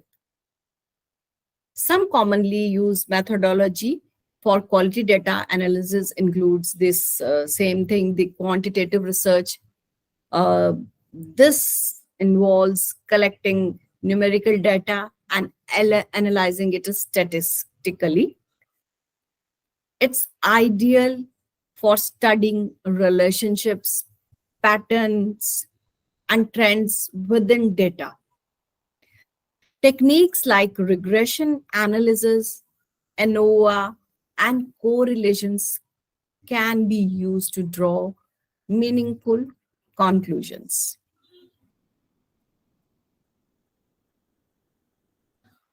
Qualitative research. Qualitative methods focus on exploring subjective experiences and meanings.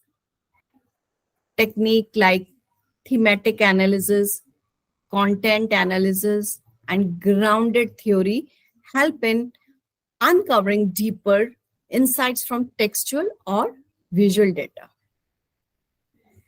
Next is mixed method research, which earlier also we discussed. This both mixes up the quantitative and the combined. This is the combination of both quantitative and the qualitative approaches to gain a comprehensive understanding of a research problem.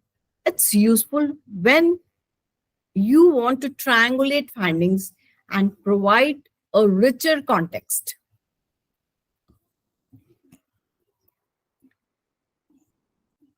Case study research. This involves an in-depth analysis of a single case or a few cases.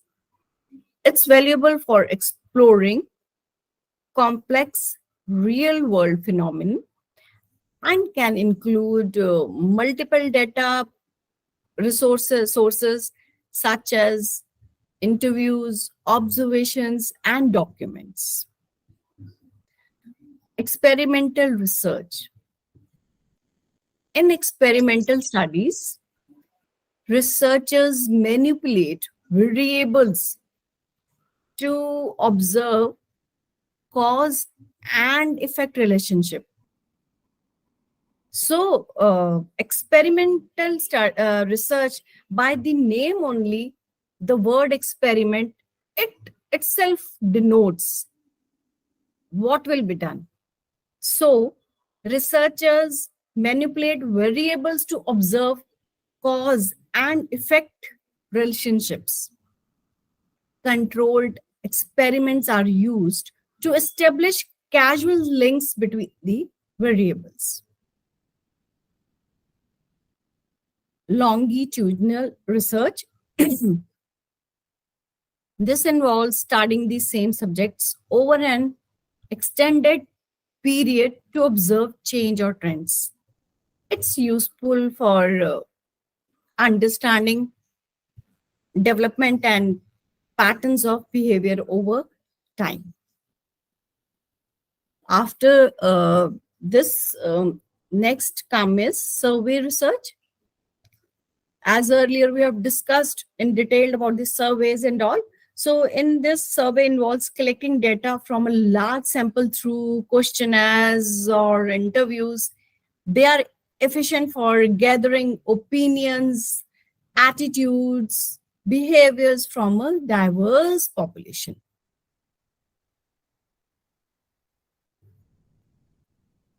Grounded theory. This methodology focus on generating theories from collected data, which is already we are having in collected form. It's particularly useful when you want to develop new concepts or theories based on the data itself. So now about the content analysis.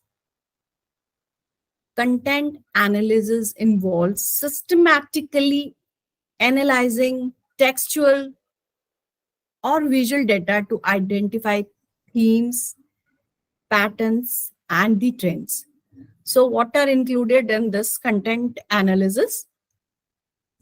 It involves everything in systematic form, textual or virtual data, to identify their themes, patterns, and the trends.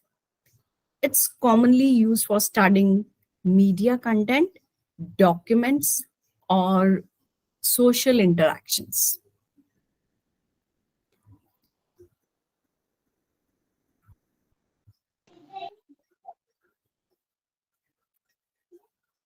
So in end, I can say, remember, the best methodology depends on your research goals, the type of data you have, and the depth of understanding you want to achieve. It's often beneficial to combine multiple methods, which already we have discussed. Both the method can be used. It can be, it is beneficial, often it is beneficial to combine multiple methods such as mixed method approach to ensure a comprehensive and robust analysis.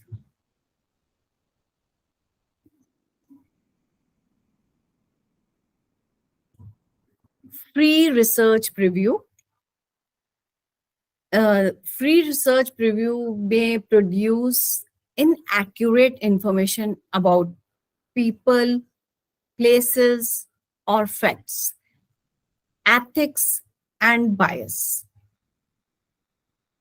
Adhere to ethical guidelines and address potential biases to ensure the integrity of your research. So next is peer review. Engage in peer review to receive constructive feedback on your methodology and research design. And I personally think if there is no peer review, if there are no critics, there are no feedback, there can't be more research usefully done, as we get the constructive feedback whenever what we receive from this peer review that is beneficial to our research. Next is transparency. Clearly document your methodology, data collection procedures, and analysis techniques, allowing others to replicate your study. Flexibility. Be open to adjust your methodology if unexpected challenges arise during the research process. So now what we have considered peer review, there must be peer review, which is main feedback. There must be transparency, analysis techniques and everything are to be used. There must be flexibility to adjust our methodology if any kind of challenges arises in our research process.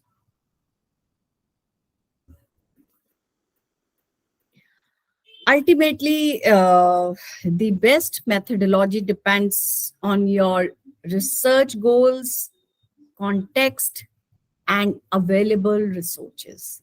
So the main thing is everything depends upon the research goals and the context and the resources which are available to you all. Consider consulting with mentors and experts in your field to make well-informed decisions. This is the main necessity. Without guidance, you can't raise yourself. So you must be in touch with the experts of your topic, not only one. Research means you have to connect many. So you have to make your mentors according to your research. So consider it. Consider consulting with mentors and the experts which you find they are best in their fields. They can help you out in your well-informed decision regarding your research.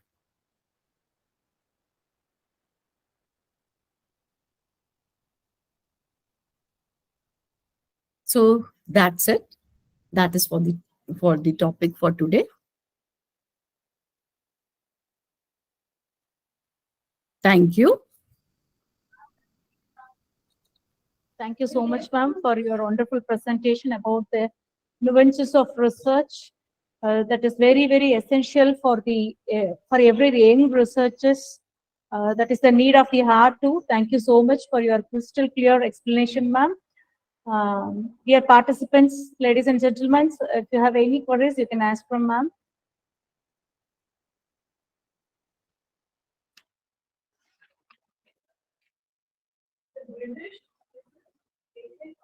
Yeah, hello, Doc.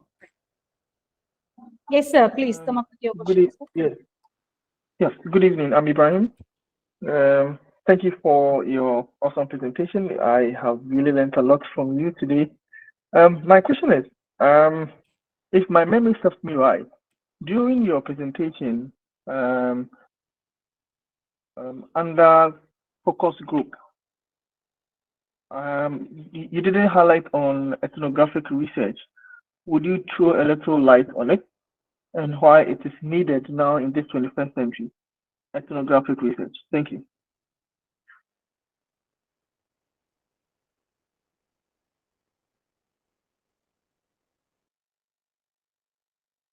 Ma'am, you are not audible, ma'am. Ma'am, you have to unmute, ma'am. So, ma'am, you are not audible. Can you repeat can you repeat the question, Dr. Mahalakshmi? I think so. Yes, There was some. yes. My name is Ibrahim. Can you hear me, please? Am I audible? Yeah. Now you're audible. Yes, my name is Ibrahim Haruna. I'm from Finland. I'm speaking from Finland in Europe. My question is, during your presentation, I am impressed with your presentation. Very meticulous, well detailed, and I have learned a lot from you. My question is, during your presentation, under focus group, if my memory serves me right, nothing was said on ethnographic research. Could you throw a little light on it? One, and two, why is it necessary in this 21st century to do ethnographic research? Thank you.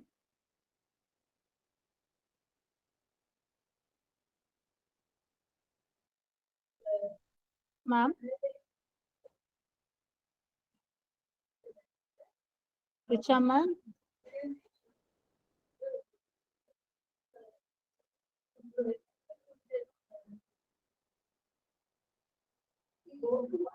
Richa ma'am, are you here, ma'am?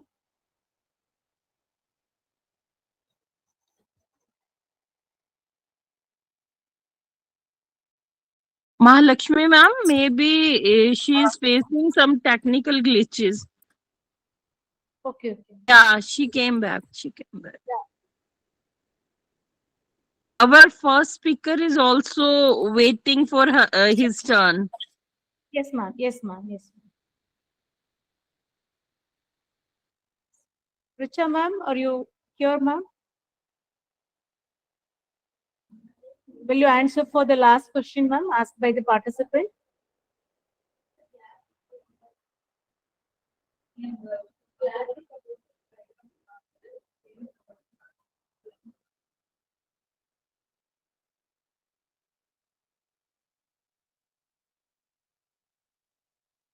I think there is some problem. Yeah, yes, ma'am. Richa ma'am, the last participants, his question is on about ethnographic research. Am I right, sir? Yes, please. Yes. Yes, sir. Yes. Am I audible? Yes, sir, you're audible. All right.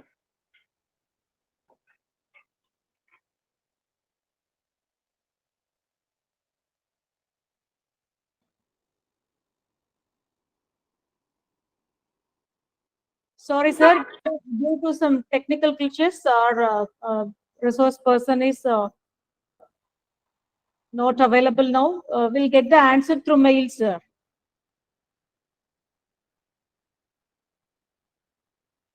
Sir, am I clear to you?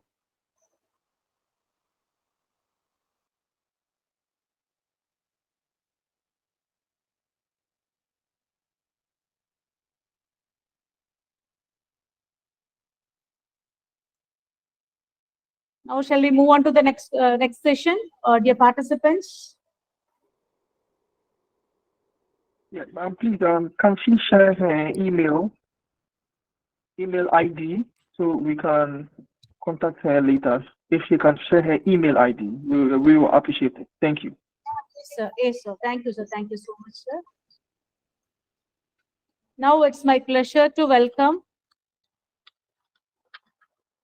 our resource person of the first session is here, Michael Baron, sir, Master of Training and Development. Sir, now the session is yours. Thank you so much. Can I share my screen, right? Yes.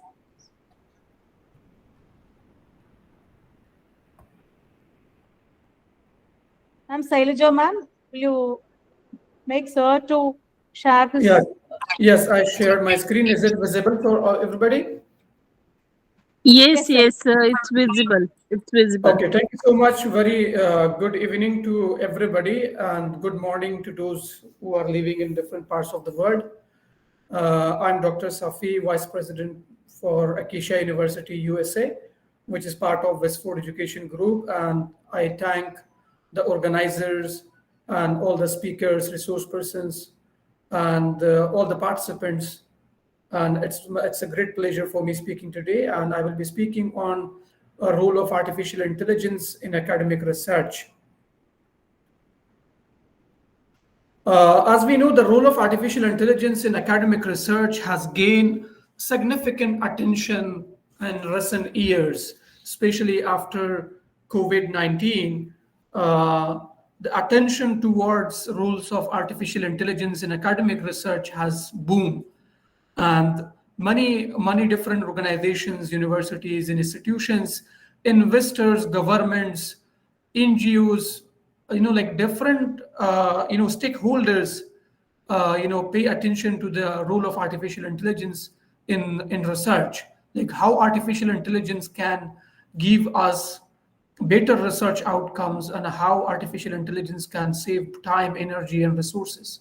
So this transformative technology, which is powered by machine learning algorithms and data analytics, is revolutionizing the research landscape, because it has a major, it brought major changes into the researchers, into the academia, into the education system. Because by enabling researchers to process vast amount of data, extract meaningful insights, and automate repetitive tasks, AI has the potential to accelerate the pace of specific discovery and enhance the quality of research outcomes. Artificial intelligence basically helping lots of researchers in different parts of the world to do lots of their research activities by saving their time and energy, by saving their lots of resources, and enabling them to complete their research projects in a short time. Because as a researcher, when you do research, there are lots of repetitive tasks. For an example, a good example can be data collection. You can collect the data through artificial intelligence, or it can be some data entry, it can be done through artificial intelligence. Or there are many more examples where you do not need to do it manually, you can do it through different softwares which are powered by artificial intelligence. So this role of artificial intelligence is really comprehensive. As an AI continues to evolve, it is essential for researchers to adopt and enhance and embrace this powerful tool while also being mindful of limitation and ethical applications.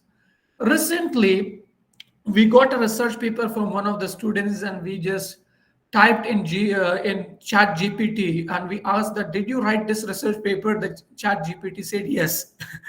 So the artificial intelligence should be not used in that way. Like, you should not use artificial intelligence to an extent where your contribution is almost zero, or your contribution as a researcher is not,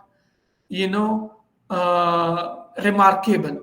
You can use artificial intelligence considering the ethical use of artificial intelligence, because artificial intelligence can be helpful in many ways, but it should be used in the ethical manner. So how does AI change academia? Artificial intelligence has brought, as I just said, a significant changes to academia. It's basically changing the way research is conducted, knowledge is generated, and education is delivered. Artificial intelligence, basically, like these days, you have online education. You can do self-paced learning. You can do even a bachelor or a master degree online through self-paced learning. You can do it as per your availability. You can do a program as per your preferences.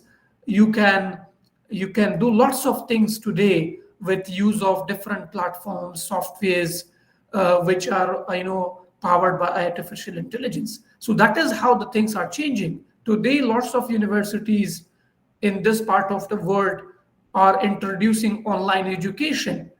Like now you see, for an example, there is a university in India, for example, Amity University, but now there is they have Amity online, or Manipal University, Manipal online. So the same concept is applied or followed by so many universities. So the artificial intelligence is basically changing so many things in education setting, in academia. The integration of artificial technologies in academia has the potential to streamline processes, enhance research outcomes, and foster innovation. That is very true. because it is increasing your performance as a student, your performance as a researcher, your performance as a faculty member. Because when you use artificial intelligence, you can get, like you have a science lab. Recently for school teachers, they can use science lab even without using of internet.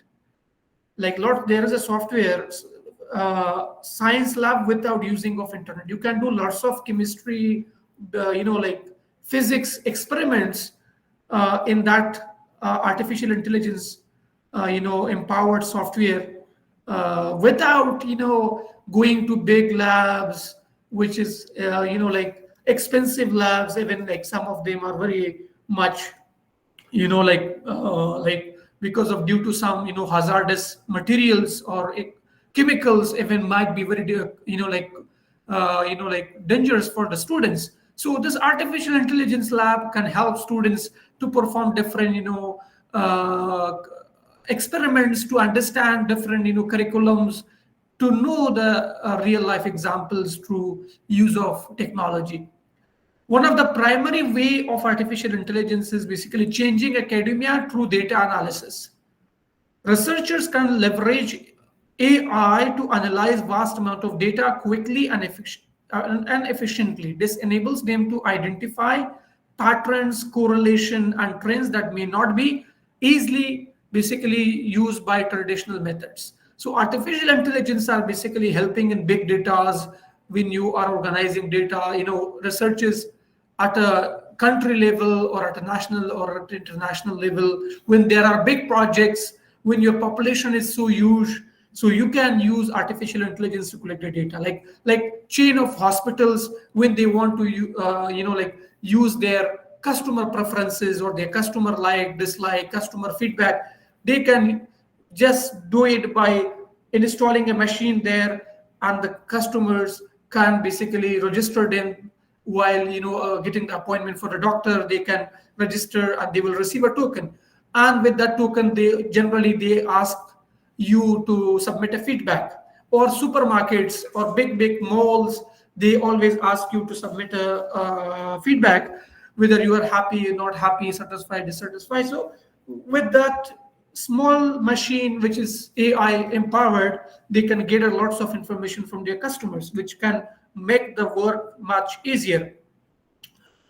AI is basically also transforming the research process itself. It can assist researchers in literature review and knowledge synopsis by automatically scanning and extracting relevant information from a wide range of scientific papers. This is not only saving time, but also help researchers to stay up to date with the latest advancement in their field. Like literature review is one of the time-consuming process. Today, there are softwares. You can do the research literature review by using of those softwares. You put a research paper and you ask for a literature review, it will give you automatically the literature review. So see, it's so like saving process. It can also automate repetitive tasks, freeing up the researchers' time to focus on a higher level of cognitive activities. This include automating data collection, analysis, and even manuscript writing. By streamlining these processes, researchers can devote more time to critical thinking, hypothesis generation, and exploring new research venues. As a researcher, when you're doing research, lots of your time is basically wasted to the areas or to the topics which are actually not contributing to the actual objectives of your research. So all those activities can be done by different AI softwares. What are the applications of AI in academia, in academic research? What are the applications we can, of artificial intelligence? One is data analysis and pattern recognition. So we can use AI, for large data sets and identify pattern, correlations, and trends that may not be easily recognizable by human alone. This is particularly useful in the field of such as climate science and social sciences. We can use AI-based softwares. Natural language processing, which is also called as NLP, basically it is enabling computers to understand and generate human language. Researchers can use NLP basically to analyze large volume of textual data, extract information, summarize documents, data sentiments. It has applications in the field like literature, linguistic, and social sciences. So natural language processing can be also another use.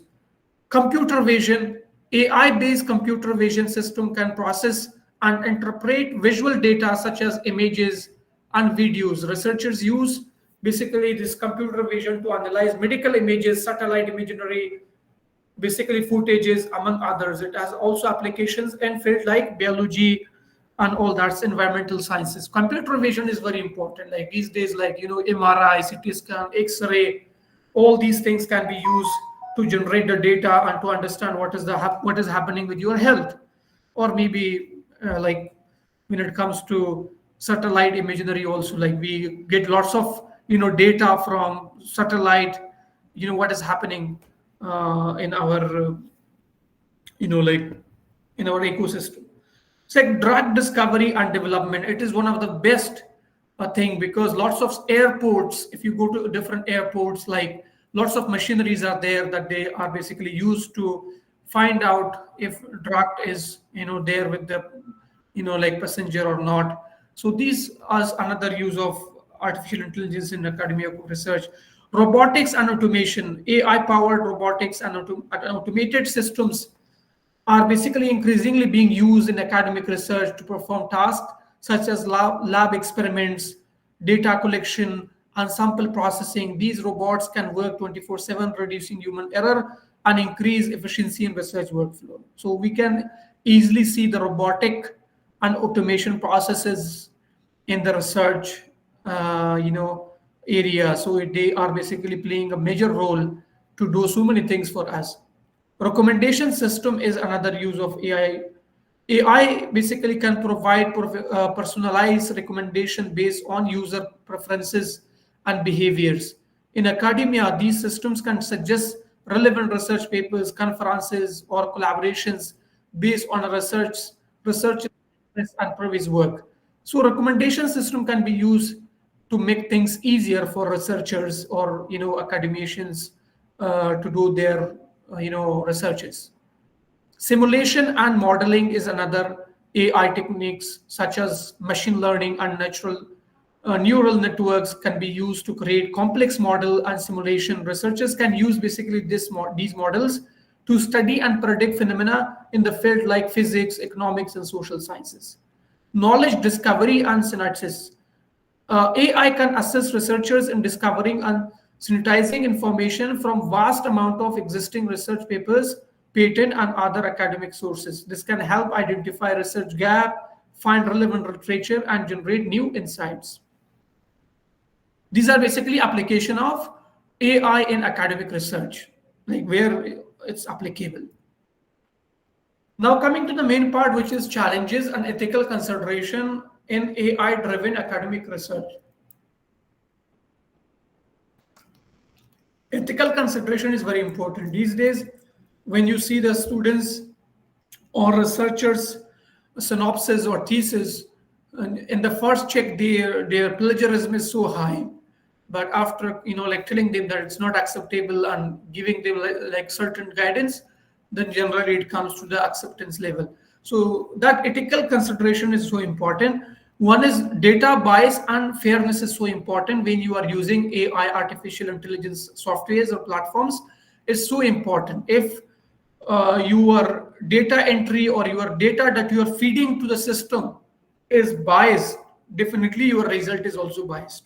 Definitely your result will be not useful and your outcome will be not actually fulfilling any kind of objectives or purpose. So it's so important to be very ethical when it comes to the data.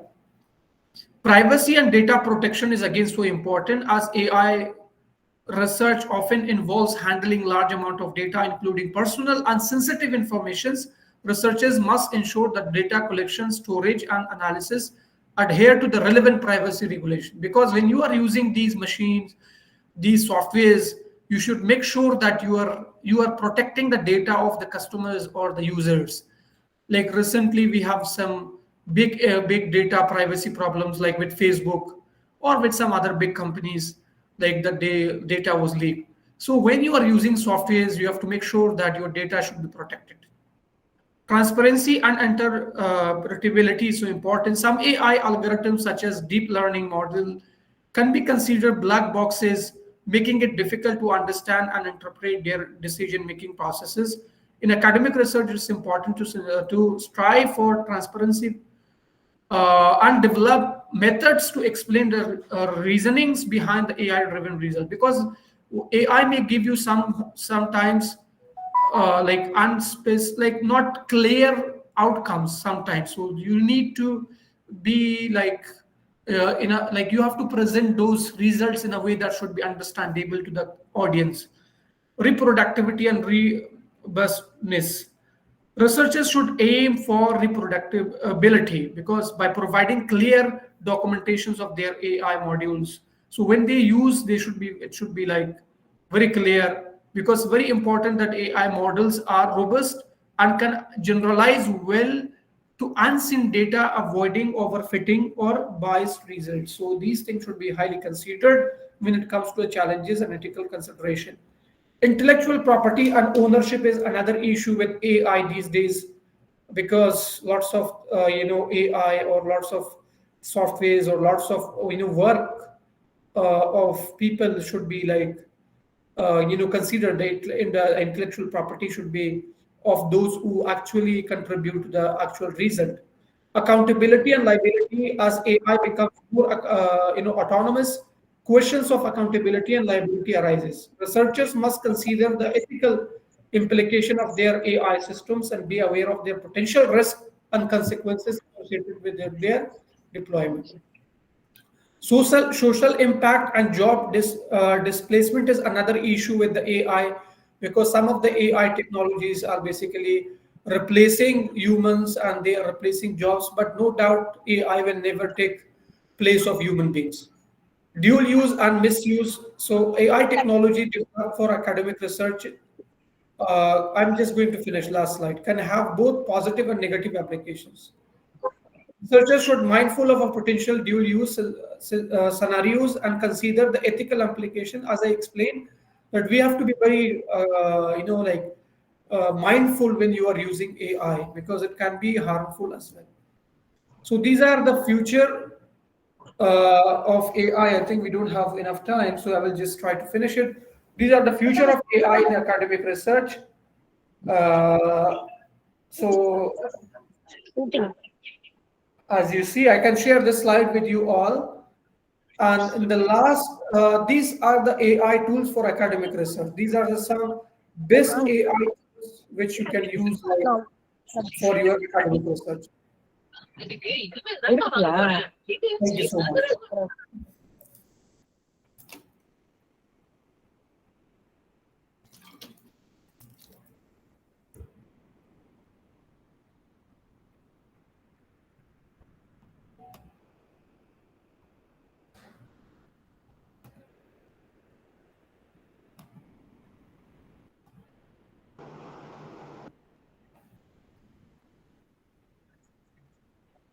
Thank you so much, sir. It's my pleasure. Really, you have opened the eye on artificial intelligence in academic research and how AI has changed the academia, every academician, how they should involve in the recent trends and technologies.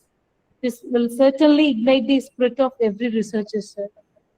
And dear participants, if you have any question, ladies and gentlemen.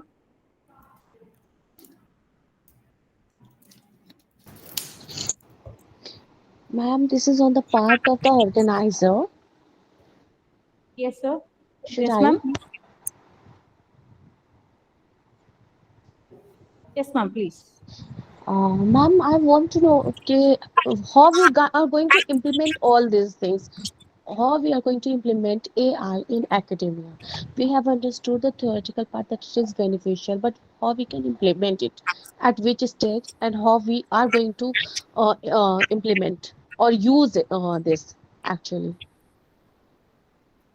Sorry, the question is for me, right? No, this is for the organizer. Sorry, sir. Okay. Yes, ma'am. Can you repeat the question, ma'am? Ma'am, I want to know that we have gone through all the slides and we have understood that how it is beneficial, but why not you are arranging such um, um, at, workshops that we should get to know how to utilize all those AI in our research methodology? Ma'am, this is a multidisciplinary faculty development program. So this will be helpful for every researcher in their research area. Yeah, I can answer. I can answer this question. See, I in the last slide, I have given some tool of AI which can be used for research. So please go to any one of them. I can share this PPT with you also. You can go to any one of them. For an example, you want to write keywords for your research paper. So, for example, even the Chat GPT can do that for you. So like you want keywords, like lots of researchers, they don't know how to like create keywords for their research papers, or how to create overview of their research paper, how to create research objectives. So these softwares can do all such kind of activities for you. So this I wanted to know only how this is working and how we can explore these softwares, or Yeah, we can so use please, these yeah, softwares. yeah. So once please go to any of these softwares, you have to create an account. Lots of these softwares are giving you trial for 1 month. You can use it for free, but after 1 month, then you have to pay a subscription of some dollars. If you are a researcher, so you can use as a researcher, like a certain features, or if you want to use it as a organization level, or like then there is again, like the more you pay, the more features these softwares can give you.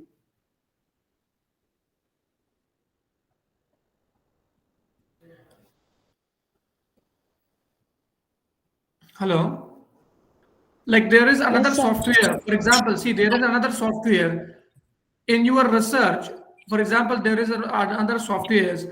So you have completed your thesis. Now you have a presentation of your thesis, final presentation of your thesis. What you do, you put your entire thesis into that software and say, generate the PPT for me. It will exactly generate the actual PPT that you need. So these are That the use of these it would be AI safe software. to upload all my thesis in that software. Yeah, you just upload as a document. You don't need to upload this separate pages or something like that. Just download as a document. It will give you automatically a research PowerPoint presentation. Is there no privacy issue over there then? No, privacy is there because it's your account.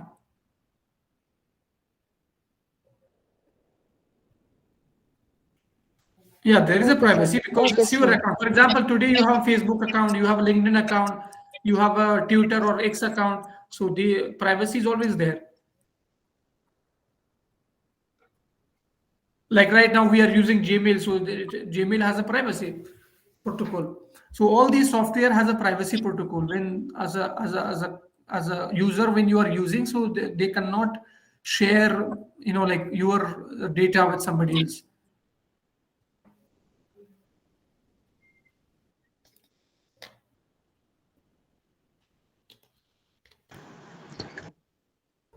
Am I audible, sir? Yes. Yes. Good evening, sir. My name is Rizwan.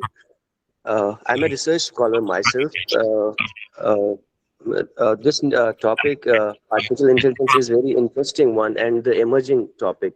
I just wanted to know, like, what is the future of this AI in the research? Like, somehow I feel that AI is currently, killing the critical ability of the research scholars. Like, for example, for something which a research scholar would have to, take he had to research, or he had to find it out. Now the AI is doing it for him. For example, a researcher has to make a questionnaire. Now he just has to put the keywords in the AI, for example, say Chat GPT, and it draws a a questionnaire for him. So, under such circumstances, what is the future of AI, and how do you think we can curb the plagiarism generated by due to the artificial intelligence at a time when academic bodies and they are trying to minimize the plagiarism. They are developing the softwares like Yokedin or Turnitin, but under such Yeah, understood. circumstances, AI is Yeah, posing a see, real it challenge. is. Yeah, I understood. Yes, thank you. So, see, it is again. It depends on the user. Like as a student or as a researcher, you should always consider the ethical consideration of using AI. When you say that you are creating questionnaire, so you should not use the same one which is created by AI. So you should always use that as a reference or as a source of knowledge for you to help you how to create your own questionnaire. So if you are using it, it is against ethical consideration of AI use. So this is a problem. For an example, today there are lots of technologies in the world, and it's again it has good side and bad side also. So it depends on the user. So as a user, you should stick to your own ethical consideration, and always do not allow yourself to be so lazy and to be so dependent on all these technologies. But these technologies will always give you a support. Use it as a support tool, not as a replacement.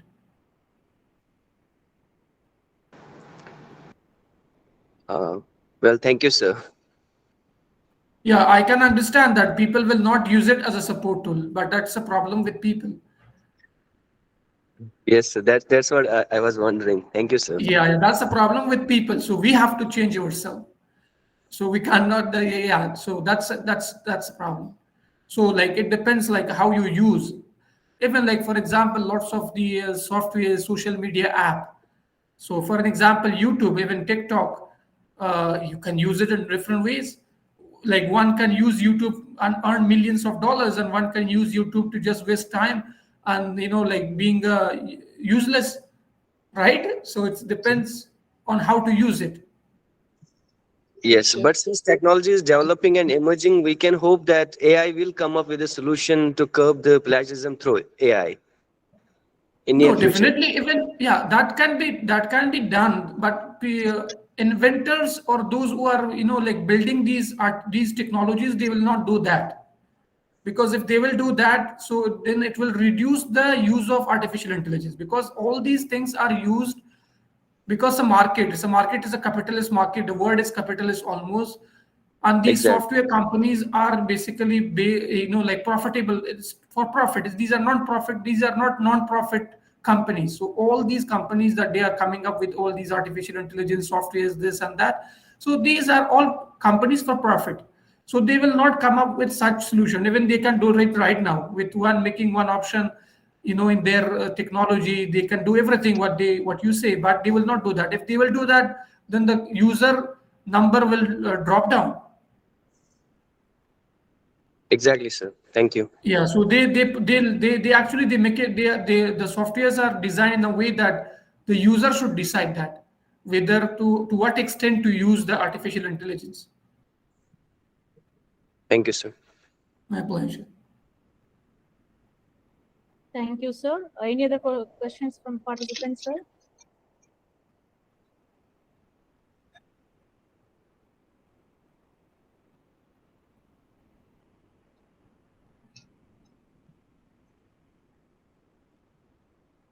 Yeah. Thank you very much, sir, for taking time out of your day with your stimulating presentation on AI in academic research and patient answers to our questions. Once again, I thank all the guest speakers of today's session for your valuable insights. Now, let us close the curtain of first day's faculty development program with a formal thank you note. May I now request Ms. S. Savita, IQAC Coordinator, AFP College of Arts and Science, to propose the order of thanks. Good evening to one and all present in this digital forum. I deem it a great privilege to propose the vote of thanks. First and foremost, I would like to deeply thank our beloved Chairman, Sir, Rotarian PDG Mr. Karthikeyan, for his constant support in all our endeavors. Thank you, sir. I wholeheartedly thank our principal, Dr. V. Kadiresi, sir, for his moral support and guidance. Thank you, sir. On behalf of AVP CAS, I express our gratitude to Dr. R.S. Regin Silvit, sir, President, State Common Interest, for his tremendous effort in organizing this event. I owe my sincere thanks to all the resource persons of the 7 days FTP for sparing their time and sharing their area of expertise.